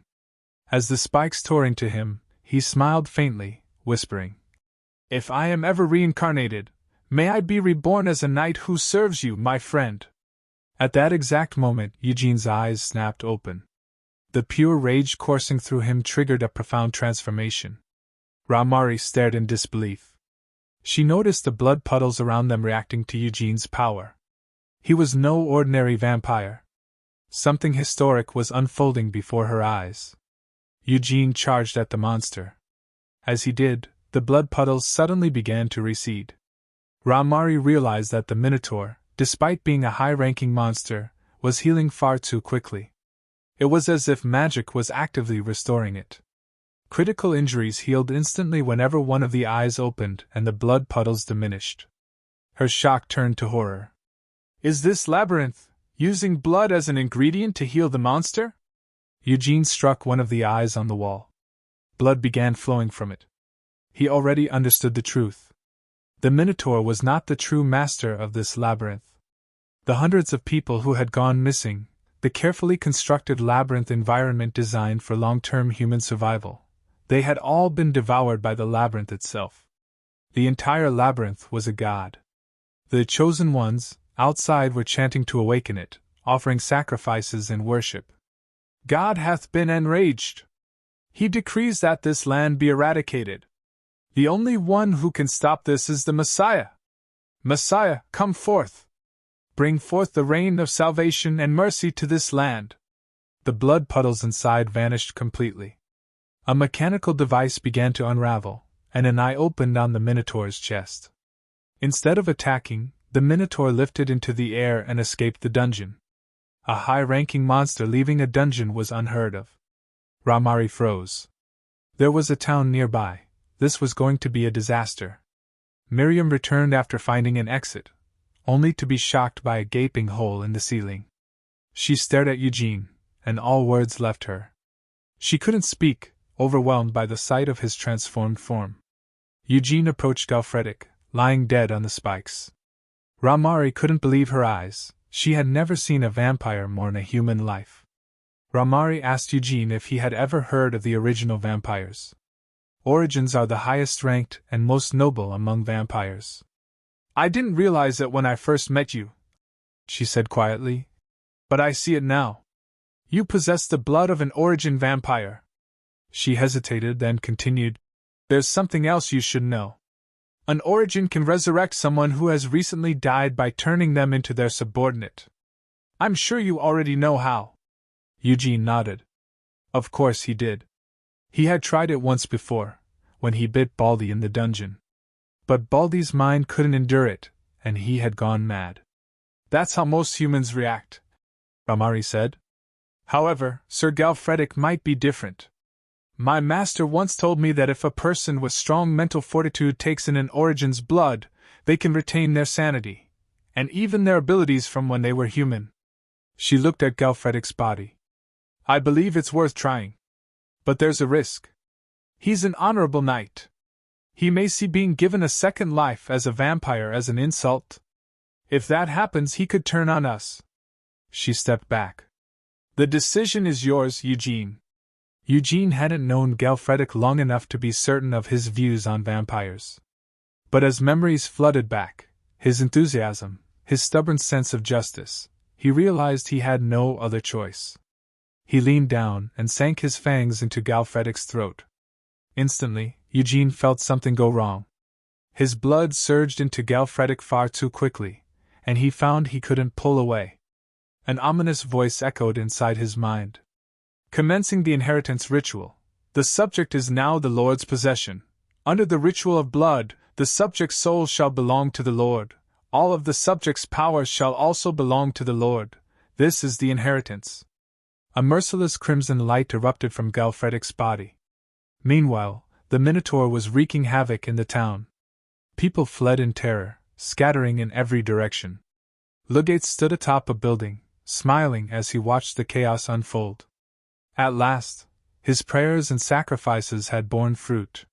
This was the moment he had waited for all these years. His plan had been flawless. No one would ever realize how he and the labyrinth had orchestrated everything together. As despair reached its peak, as the town teetered on the edge of annihilation, he would descend like a savior and slay the monster himself. That would be his reward for offering countless lives to the labyrinth. By exploiting humanity's instinct to seek salvation in desperation, Lugates would become the Messiah, the one who saved them all. High-rank monsters poured out of the dungeon, hunting freely through the streets. A massive boar lunged toward a child, his mother shielding him with her own body. A crimson hand clamped down on the beast's jaws midair and snapped its neck. Legates froze. His shock was absolute as he saw Eugene standing there, having saved both the child and his mother. Impossible. The Minotaur had absorbed Eugene's blood. By all logic, Eugene should have been dead. He had even offered Eugene as the final sacrifice. So why was he alive? And standing here? Had he grown stronger on the brink of death? If so, what exactly was he? Eugene met Legates' stunned gaze and laughed softly. Does Jevon know you caused this much chaos? Then his expression hardened, final and cold. Not that it matters anymore. You will pay for your sins, right here. A massive shadow stretched behind Eugene as Galfredic surged forward, charging straight at Legates, ready to take revenge for the humiliation he had suffered in the tournament. The monster was attacking, rampaging everywhere, killing humans without mercy. Then Sir Eugene entered the battlefield, his eyes filled with rage, his arm glowing. With one swift motion, he severed the monster's head. It fell to the ground. The people saw it and froze. Wait, someone is fighting the monster! Another shouted. A knight with red eyes clad in black armor, isn't that Sir Jan Eugene? He's here to protect our village. We're saved! Someone else cried out. No, everyone! That man is the Messiah! He was sent from the heavens to save us! The rumors and prophecies were true! Sir Jan Eugene didn't stop. He crushed the monster's eyeball embedded in its chest with a single hand. He rushed through the monster's chest, landed behind it in a calm pose, and glared back. That was the end of the monster. As its body collapsed, all its power faded. The magic imprint on Legates' hand vanished. He had lost everything. His followers panicked. Disaster is coming! Run! Run! That man shouted. I inherited God's power! I will become the new God! Before he could finish, Galfredic suddenly appeared and crushed his sword. Where did that monstrous strength from earlier go? Galfredic asked. The man clenched his teeth. This bastard, was he always this strong? Then Sir Jan Eugene appeared. Master, give me the order, Galfredic said. Kill them all, Jan Eugene replied. Leave no one alive. Legates' face went pale. He turned and ran, but there was no escape. This can't be the end. I was so close to the peak. Galfredic appeared in front of him. Where are you going in such a hurry, Sir Legates? You have to pay the price for screwing me over. Legates laughed. As expected, either you nor Jan Eugene are human. You monsters. That was the end of Scum Legates. The nightmare of the night ended. News of Legates' atrocities spread throughout the territory. Morning came again. Eugene became the hero who saved the territory, and flower petals were scattered wherever he went. But Eugene didn't care. Galfredic, being alive was enough for him. The next day, Galfredic sat with water droplets covering his face. It was Miriam. She said, My old friend, do you know how worried I was? I thought I'd end up roasted or torn apart. Galfredic asked Eugene. Hey, what is this thing? Eugene replied casually. Oh, I guess you can see her now. She just follows me around. Is that all I get for an introduction? Miriam snapped. You're too much, Sir Eugene. I'm not a thing or a she. I am the great water spirit, Miriam. She introduced herself proudly. The mage murmured. I can see something faint too. Miriam continued. For the record, as Sir Eugene's first contractor. Before she could finish, Eugene pulled her back. She talks too much, he said flatly. Annoying but useful. About 1% useful. He added. She's usually invisible to humans. You can see her because you've been around me too long. Turning to Galfredic, he said. Since you've become my vessel, from now on, you can only drink animal blood. I only need monster blood once or twice a month, but I'm not sure how it'll be for you. Galfredic blinked. So, vampire life? Do I have to avoid sunlight too? Miriam answered immediately. Of course. Do you want to burn to a crisp and die? Let's test it, Galfridic said, standing up. Miriam screamed. You stupid blockhead! Do you know how hard Sir Eugene works to avoid sunlight? But nothing happened. They froze. Galfridic stared at his hands. I'm fine. Eugene frowned. How is that possible? The mage explained. Burning in sunlight is common for vampires. But Sir Jan Eugene is an origin, the noblest kind. Walking in daylight is no problem. Since Sir Galfridic is his vessel, he shares that immunity. Eugene stepped into the sunlight himself, and disabled all the scales on his hand. Nothing happened. Then, why did I go through all that trouble? He muttered. Galfridic placed a hand on his shoulder. Now I get it. That's why you always wore a hat and refused to duel me. Eugene looked away. That was the best I could do. Then you have no excuse now, Galfridic said with a grin. I look forward to working with you. You. Galfridic tried to say Eugene's name, but couldn't. Mage spoke calmly. You can no longer speak Sir Eugene's name. From now on, you must call him Master. What? Why? Galfridic shouted. Because you are his vassal. That makes no sense. We were best friends. Even if you complain, nothing can be done. Back in the night, when Eugene turned Galfridic into a vampire. You're no longer human, Eugene said. This was the only way to save you. Your life will now be full of restrictions and danger. Death might have been easier. If you feel betrayed, you don't have to follow me. He turned to leave. That's hurtful, Galfridic said softly. Human or not, I don't care. I like you, and you saved my life. Do you think I wouldn't repay that? Human or not, I'll follow you for life. Returning to the present, Galfridic continued to complain. It still makes no sense that I can't call you by name. Why are you complaining to me? The mage asked.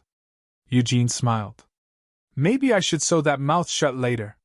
Galfridic said, Master, what about that yellow bowl-cut guy and Patrick? I gave them a secret mission, Eugene said. I wonder if they handled it well. Jevin handed Eugene a letter and said, St. Lagrand Abbey sent you a letter of thanks. They stated that they were able to eliminate the heretics within the abbey thanks to your actions. The Templars had been using anti-mana stones, items deemed illegal, to raid labyrinths and expand their cult. You were the one who realized this and dispatched mercenaries to stop them, Eugene replied. As far as I know, the Templars are meant to carry out the will of God. I found it suspicious that they were assisting in labyrinth raids.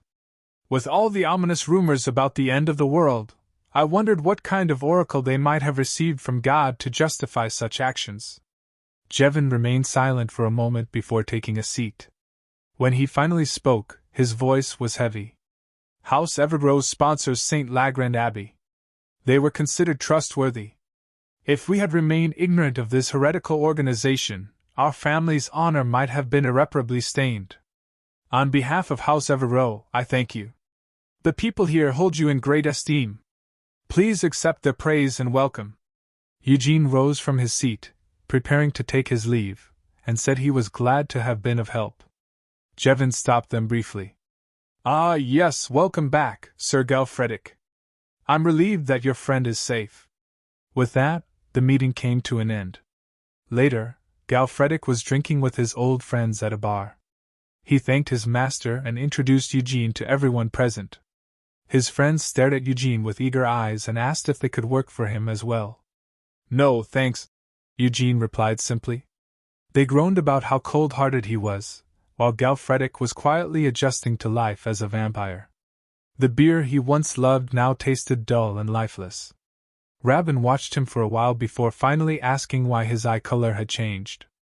Instead of answering, Galfridic grabbed Rabin by the neck and teased him. You little bullcut! I heard you raided the abbey with Partek.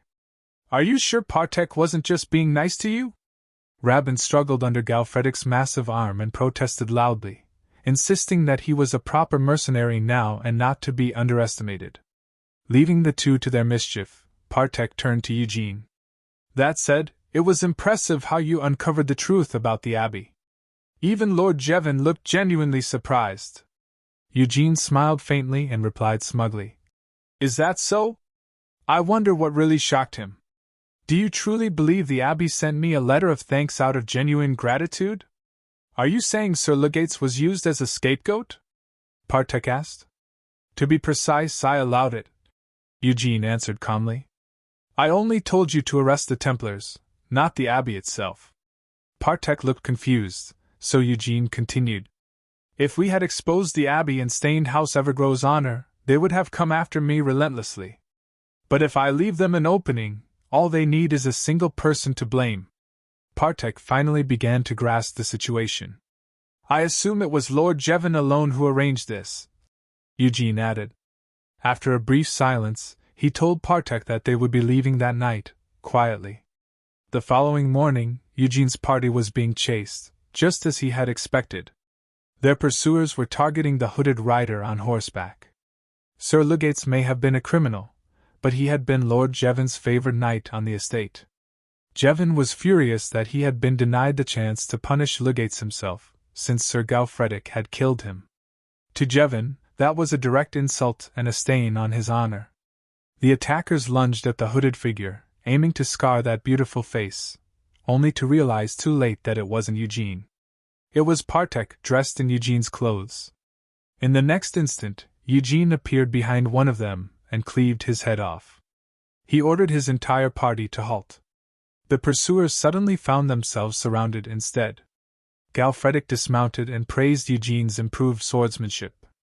A saber really is best on horseback. Who taught you to fight like that? You did, Eugene replied. Galfredic blushed. Technically it was true, though not in the way he imagined. When Eugene had given Galfredic his blood to save his life, all of Galfredic's accumulated techniques and experiences had flowed into Eugene as well. Along with them came a lingering question. During that moment, Eugene had heard a voice echo within his mind. Whose voice had it been? An illusion? Or something divine? That mystery would have to wait. One of the captured men sneered. Humph! You really have no shame showing your face after insulting Lord Jevon, Sir Galfredic. He was going to offer you a position as one of his estate knights. You nearly died in the dungeon because of your own incompetence and blamed it all on Sir Legates instead, didn't you? Eugene grew tired of the nonsense and drew his sword. I hope you're prepared to die. I'll let only one of you live. Galfredic stopped him. Why not take them hostage instead? We could demand a ransom. Eugene considered it and nodded. A reasonable suggestion. That said, he had no intention of letting them off without punishment. He promised to keep their limbs intact and proceeded to beat them mercilessly with a wooden log. They were then delivered to Pricella's court in Marin. She accepted them happily, remarking that she had never seen hostages treated so generously. She assured Eugene that she could handle matters from there. We'll collect the ransom from Jevon, Eugene said. They're his knights, after all. They should fetch a fine price. He also handed over his armor for repairs. He had been told that not even a dragon's fang could pierce it, yet a single skewer had managed to damage it. Pricella smiled awkwardly and promised to reinforce it further. Eugene also ordered a new set of armor for Galfredic, which delighted him greatly. Watching them talk so comfortably, Pricella felt satisfied with her decision. Exchanging armor for the immense loot Eugene brought her was more than worth it. Suddenly, she remembered something and turned toward them. Sir Eugene, may I ask if you've chosen your next destination? For now, we'll be heading into more advanced dungeon regions, he replied. For greater dreams, you'll need greater wealth, Pricella said with a cunning smile. I know a place. Are you interested, Sir Eugene? Jevon was utterly furious. Nobody is any help at all. All the knights of House Evergrow couldn't handle a single knight and ended up captured as hostages. Eugene. I knew he was stronger than Legates, but I didn't realize he was this strong. Am I supposed to just let him walk free after killing my knights? He looked down at the map scattered across the floor.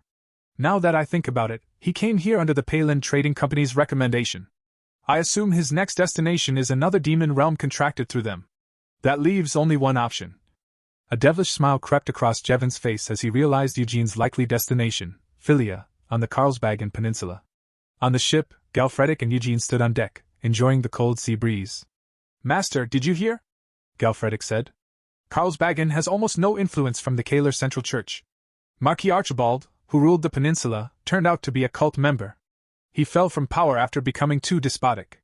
The region's in chaos because of it. The bishop fled as soon as the marquisdom collapsed, so the church lost the people's trust as well." Eugene nodded. "That's good news." Miriam suddenly flew toward them in a panic.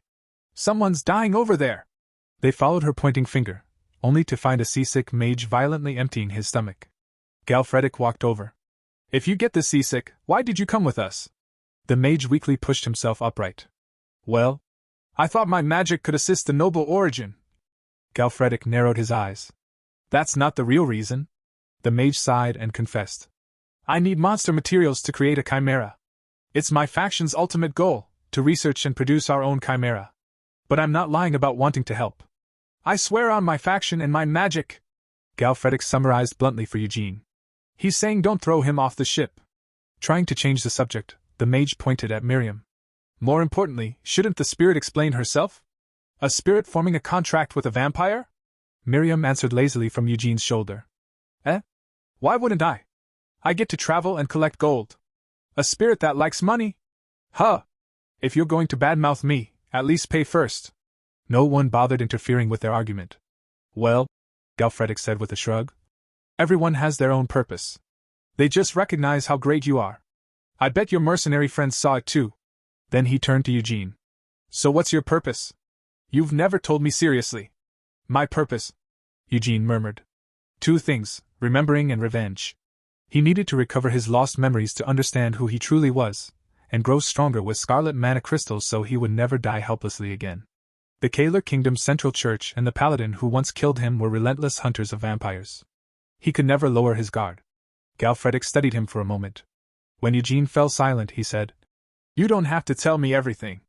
I don't really care what your goals are. You gave me a new life. I'm sure we'll have plenty of adventures ahead. I'm already looking forward to it." "Didn't you want something bigger from life?" Eugene asked. "This is the bigger thing," Galfredik replied with a grin. "A knight should chase honor and glory in battle. Traveling, standing in the sun, that's enough for me. If I died, I'd be drifting through some dark river instead." "Thanks again, Master. Your goals are mine. Just give the order, I'll follow." Miriam chimed in. "Sir Eugene, I like gold, but I like traveling with you even more. But we're still building that giant golden castle someday, right?" "Right." The others voiced their support as well. Eugene found it mildly annoying, yet strangely comforting. It seemed he now had far more people to protect, but for once, that didn't feel like a burden. Soon, they arrived at Mofern, the harbor city of the Karlsbagen Peninsula. Guards from the Palin Company's Mofern branch greeted them. Byrne, the mercenary captain, urged haste. "We're on a tight schedule." As they traveled, Byrne explained that wyverns had made demon realm raids extremely difficult. Hearing they were advanced monsters, Eugene quietly considered the scarlet mana crystals they might yield. Byrne advised, "If we run into bandits, it's safer to pay them off." Eugene frowned. "What do wyverns have to do with bandits?" Byrne assumed Eugene was a spoiled noble who wouldn't survive long and replied bluntly, "Our job is clearing the demon realm, not chasing bandits." But Eugene proved otherwise. When bandits approached, Eugene calmly asked Galfredik for his weapon. Byrne stared in disbelief. Eugene took the spear, launched it in one fluid motion, and killed a bandit Byrne hadn't even sensed. "Protect the carriage," Eugene ordered, already moving toward the attackers. Byrne watched, stunned, yet still half convinced this noble was about to drag them into serious trouble. Eugene defeated 4 bandit groups in 4 days and gathered the survivors in one place. He noticed a sword in one bandit's hand that clearly stood out from the rest and asked where such a high-quality weapon came from. The bandits hurriedly explained that they had taken it from a man who claimed he stole it from House Parchilden. They then begged Eugene to spare them and accept them as slaves. Eugene replied that he didn't have the resources to support that many people. The bandits insisted they wouldn't even need food, that they could survive on water alone. Being who he was, Eugene accepted them anyway and ordered everyone to move, as they were already behind schedule. However, the villagers, relieved that the bandits had been defeated, suddenly panicked. "What about us? We thought you came to save us. What are you going to do with those bandits?" Eugene didn't immediately understand what they meant until Galfredik explained. The villagers were asking him to become their lord. Byrne, who had completely underestimated Eugene until now, saw this as an opportunity to align himself with someone powerful. I have a suggestion, he said. This village sits beside a cave without trolls and a mountain without tigers. In other words, if you want, you could become its lord immediately. Miriam lit up at the idea. She urged Eugene to accept. Authority wasn't a bad thing. It could even help when dealing with the central church. Still, Eugene hesitated. Scarlet mana crystals were his true priority. Was ruling this place valuable enough to divide his focus and resources? Before he could decide, Partek burst in. There's a huge problem. The bandits you took as slaves stole the horses and ran off. A few of them had hidden blades in their mouths to cut their restraints. They attacked all at once, injuring Rabin while he was feeding them. Should we chase them? Partek asked. Eugene said he was considering it, then asked if Partek was hurt. Just scratches, he replied. But Eugene's fury was unmistakable. He was ready to hunt them down personally. Rabin squinted. What is this favoritism? Am I misunderstanding something? Galfredic stepped forward, ready to go with Eugene. Stay, Eugene ordered. Protect the village. Tell the chief I accept his offer, and make sure our wounded are treated. Then he left in a blaze of rage. Meanwhile, the escaped bandits set an entire town ablaze. Their leader bragged that Eugene and his group were outsiders from Marin. Once they finished their raid, or died to wyverns, they'd be gone. He planned to seize the village afterward, even boasting about claiming nearby silver mines. When villagers resisted, he slaughtered them without hesitation. Then his fate changed. A red claw tore across his face from behind. His grand plans drained away with the blood spilling beneath him. Eugene understood now why bandit activity was so rampant here. He crushed the leader's skull against a horse. This is how far you made it. Is that all? Foolish. The remaining bandits fell to their knees, begging for mercy. But they had already shown Eugene what mercy earned him, and after his men were injured so treacherously, all he saw was red. He cut them down one after another like a maddened beast. It took only moments to wipe them out. Only then did he notice the villagers staring at him in shock. He approached calmly. Do not be afraid. I am Jan Eugene, the knight. Those who tried to seize your village no longer exist. You are safe while I am here. An arrow suddenly whistled toward his eye. He caught it just in time. It came from the woods. Miriam warned him she sensed an advanced aura from that direction. As Eugene advanced, he found not a monster, but a man perched in a tree with a bow. I already claimed this land, the stranger said, firing another arrow. Eugene dodged and closed the distance. As he approached, he saw red eyes and vampire fangs. He instinctively stepped back in shock. The man spoke casually, as if meeting another vampire were nothing unusual. Humph. You're a vampire too, why so surprised? Ah, I see. An unaffiliated roamer. That explains your appearance. He smirked. I am Del Mondo of the Nafris clan. Kneel, you roamer mutt. The very next minute, the stranger was the one kneeling, blood covering his body, clothes torn, regretting every word he had spoken. All Eugene had done was tell him that his sword contained silver. The realization hit instantly. The stranger understood Eugene was an origin, and that protecting his family from disgrace mattered more than anything. Eugene pressed the advantage, tightening the psychological grip. I know you're not the Lord of Nafris, he said coldly. Did your father teach you to attack your own kind? The vampire broke. No! Never! I acted on my own, he cried, tears spilling freely. He begged Eugene to kill only him and spare his family. Miriam watched in disgust, thinking the man didn't have a shred of dignity left. Eugene recalled something Ramari once said: vampires viewed their sire as parents and valued family and hierarchy above all else. He leaned in, eyes sharp. Why should I trust you after what you've done? The vampire slammed his forehead against the ground again and again. I swear on the Nafris bloodline, and my father, Violanth Nafris. I'll do anything. Please forgive me. Satisfied, Eugene turned away. The group resumed their journey. After a while, Miriam spoke up. Why spread rumors about yourself through him? I get that it helps establish authority, but do you really think he'll obey? Eugene considered snapping at her but restrained himself. He'll obey, he said flatly. Unless he wants to die. The edge in his voice convinced her more than the words did. Bren approached from behind. We're almost there, Baron Biagalin's castle. At the castle, Eugene immediately questioned why the third raid still had no reinforcements. Baron Biagalin looked down at them and claimed he was dealing with complications. He added that ruling was no simple task. Eugene didn't back down. Since the first two raids had failed, and reinforcements were still withheld, it was only fair they receive higher compensation. The Baron admired the boldness. He agreed to grant Eugene half of the mana crystals and monster loot. Eugene accepted. He had little choice. They agreed to begin the raid the next day. The Baron promised a guide and accommodations. Outside, Partek asked how the meeting went. Eugene explained the deal. Partek didn't like it, but Galfredic reassured him. Trust our lord. Just follow him, there's no need to worry. As Eugene left the castle, onlookers immediately recognized them as the third raid party. One man muttered that their numbers matched the failed second raid. Without reinforcements, that dungeon would be brutal. Worse, these outsiders likely didn't understand wyverns. He hurried after Eugene. Wait. I have information. Just 1 minute. Meanwhile, a knight entered the Baron's chambers carrying a sack. He reported it was loot taken from a roamer captured near the castle. Before giving orders, the Baron inflated the knight's pride, praising his solo troll kill. Once the knight was exactly where he wanted him, the Baron gave the real mission. Kill Jan Eugene. The Baron believed Eugene would likely die in the dungeon, but if he somehow survived, the knight was to wait at the entrance and strike the moment he emerged. The Baron knew Jevin well. Though Jevin had recommended Eugene, the letter reeked of resentment. For a knight paid in gold permission, this wasn't work. It was a jackpot. Philia's ancient site belonged to the wyverns, the true rulers of the skies. Their domain was an open expanse, perfect terrain for creatures that could fly. Worse, they commanded harpies to soften invading forces before striking. Any raid without preparation would bleed resources dry. But there were counters, if planned correctly. The wyverns were too cunning to give enemies breathing room. Eugene and his team reached the site and began immediate preparations. After some time, Galfredic approached with a report.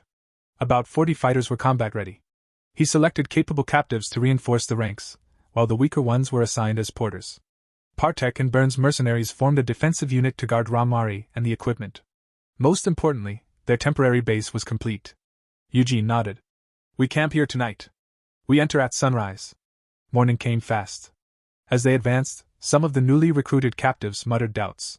They questioned Eugene's plan and mocked the wall built the previous day. One even admitted he trusted Eugene only because the alternative was slavery. Galfredic suddenly raised a hand. Something's coming. Eugene's voice cut through the tension. Battle positions! At first, nothing appeared. Doubt spread again, until the air split with shrieking cries. The harpies descended. They tore across the sky with terrifying speed. Eugene barked the order to fire, and arrows streaked upward as the battle exploded into motion. One harpy swooped low, seized Eugene, and dragged him from his horse. He didn't panic. He grabbed its leg mid-flight and slammed the creature into the ground with bone-shattering force. The impact nearly pulverized it. Eugene vaulted onto a nearby cliff and shouted, Ramari, now! She began casting instantly. A harpy spotted the growing magic circle and dove toward her. Before it reached her, Partek intercepted it, cutting the creature down in a single stroke. I've got you, he said. Focus! Ramari continued chanting. Meanwhile, Galfredic ordered the archers to switch weapons. Steel flashed as the men shifted into close combat. He grinned. The fight was fiercer than expected, and the thrill surged through him. Then the harpies changed tactics. They shot skyward in perfect unison, forming a swirling mass high above. Every eye followed them. A heartbeat later they dove, like a storm of arrows, all aimed at Eugene. He braced. The impact hit like a tidal wave of claws and feathers. Eugene dug in, refusing to give ground. And Ramari finished her spell. Magic exploded outward. From the circle beneath her, shimmering strands erupted and lashed through the battlefield, ensnaring every harpy in reach. The creatures thrashed helplessly, strangled by glowing restraints. It's done! She shouted. Eugene didn't hesitate. Finish them! Take only what we need. This is just the beginning. The man who doubted him stood frozen in awe. Eugene had crushed the assault while they barely reacted. Partek, having heard the earlier complaints, leaned toward the stunned man. See for yourself. Trust our master. The man nodded. This was far better than returning to a bandit's life. Then Eugene said something that stunned everyone. We fall back after this. Silence. He walked away calmly. We'll mount the harpy heads on the wall we built. One soldier protested. But morale is high. Why retreat now? Eugene glanced back, a faint smile forming. You'll see. After a brief moment of doubt, the men quickly realized Eugene was far superior to their former lord and chose to follow his plan without hesitation. Strength and courage were common among knights, but sharp minds were rare. Eugene had both. While preparing for the next phase, Eugene noticed a group approaching from a distance. He asked Galfredic if they were reinforcements. That was impossible, the Baron wasn't that generous. Mercenaries, then? But from where? One thing was certain, they weren't friendly. Among them, Galfredic recognized the boy who had tried to warn Eugene the previous day outside the castle. He glanced at Eugene, but Eugene remained silent, eyes locked on the approaching threat. The boy carried a hero in his heart. Anyone who walked the knight's path knew the legend of the man who united the island of Lancia, the Night King, Aiden. Though the boy was a bastard son, he had been raised in a knight's household, and Aiden had always been his guiding star. He knew he might never reach such heights, but he longed to walk a similar path, like a bird gazing at the heavens. A year ago, everything collapsed. He lost a battle and was sold into slavery in a foreign land. Since then, his life had splintered into misery. What hurt most was serving under this reckless knight.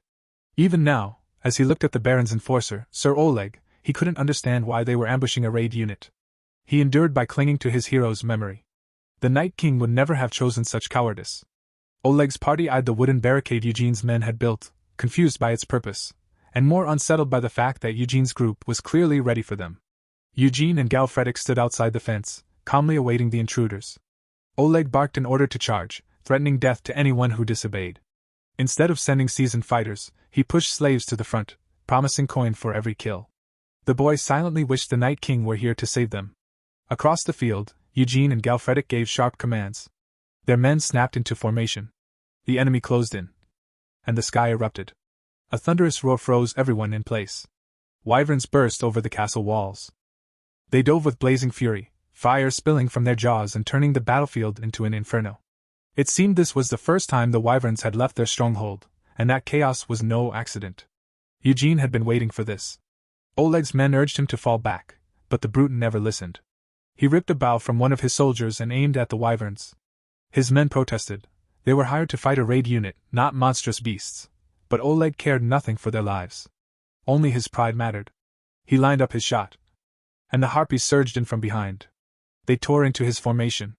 Chaos erupted. Across the field, Galfredic watched the disaster unfold. This wasn't part of the plan, but the ambushers were unintentionally serving as bait, keeping the harpies occupied. He drew 3 arrows and released them toward the Wyverns. They were intelligent creatures, but still beasts. The shots caught their attention instantly. The Wyverns turned and dove toward Eugene's party. Their men fired volley after volley, but there were too many. The line wouldn't hold much longer. Eugene shouted Galfredic's name, a signal. Galfredic understood. He aimed at the leader of the pack and fired. The arrow punched through its wing, exactly as ordered. Eugene nodded in approval and hurled his spear into the same wound. The Wyvern spiraled down and crashed violently into the ground. Relief flickered across the mercenaries' faces. They thought it was over. They were wrong.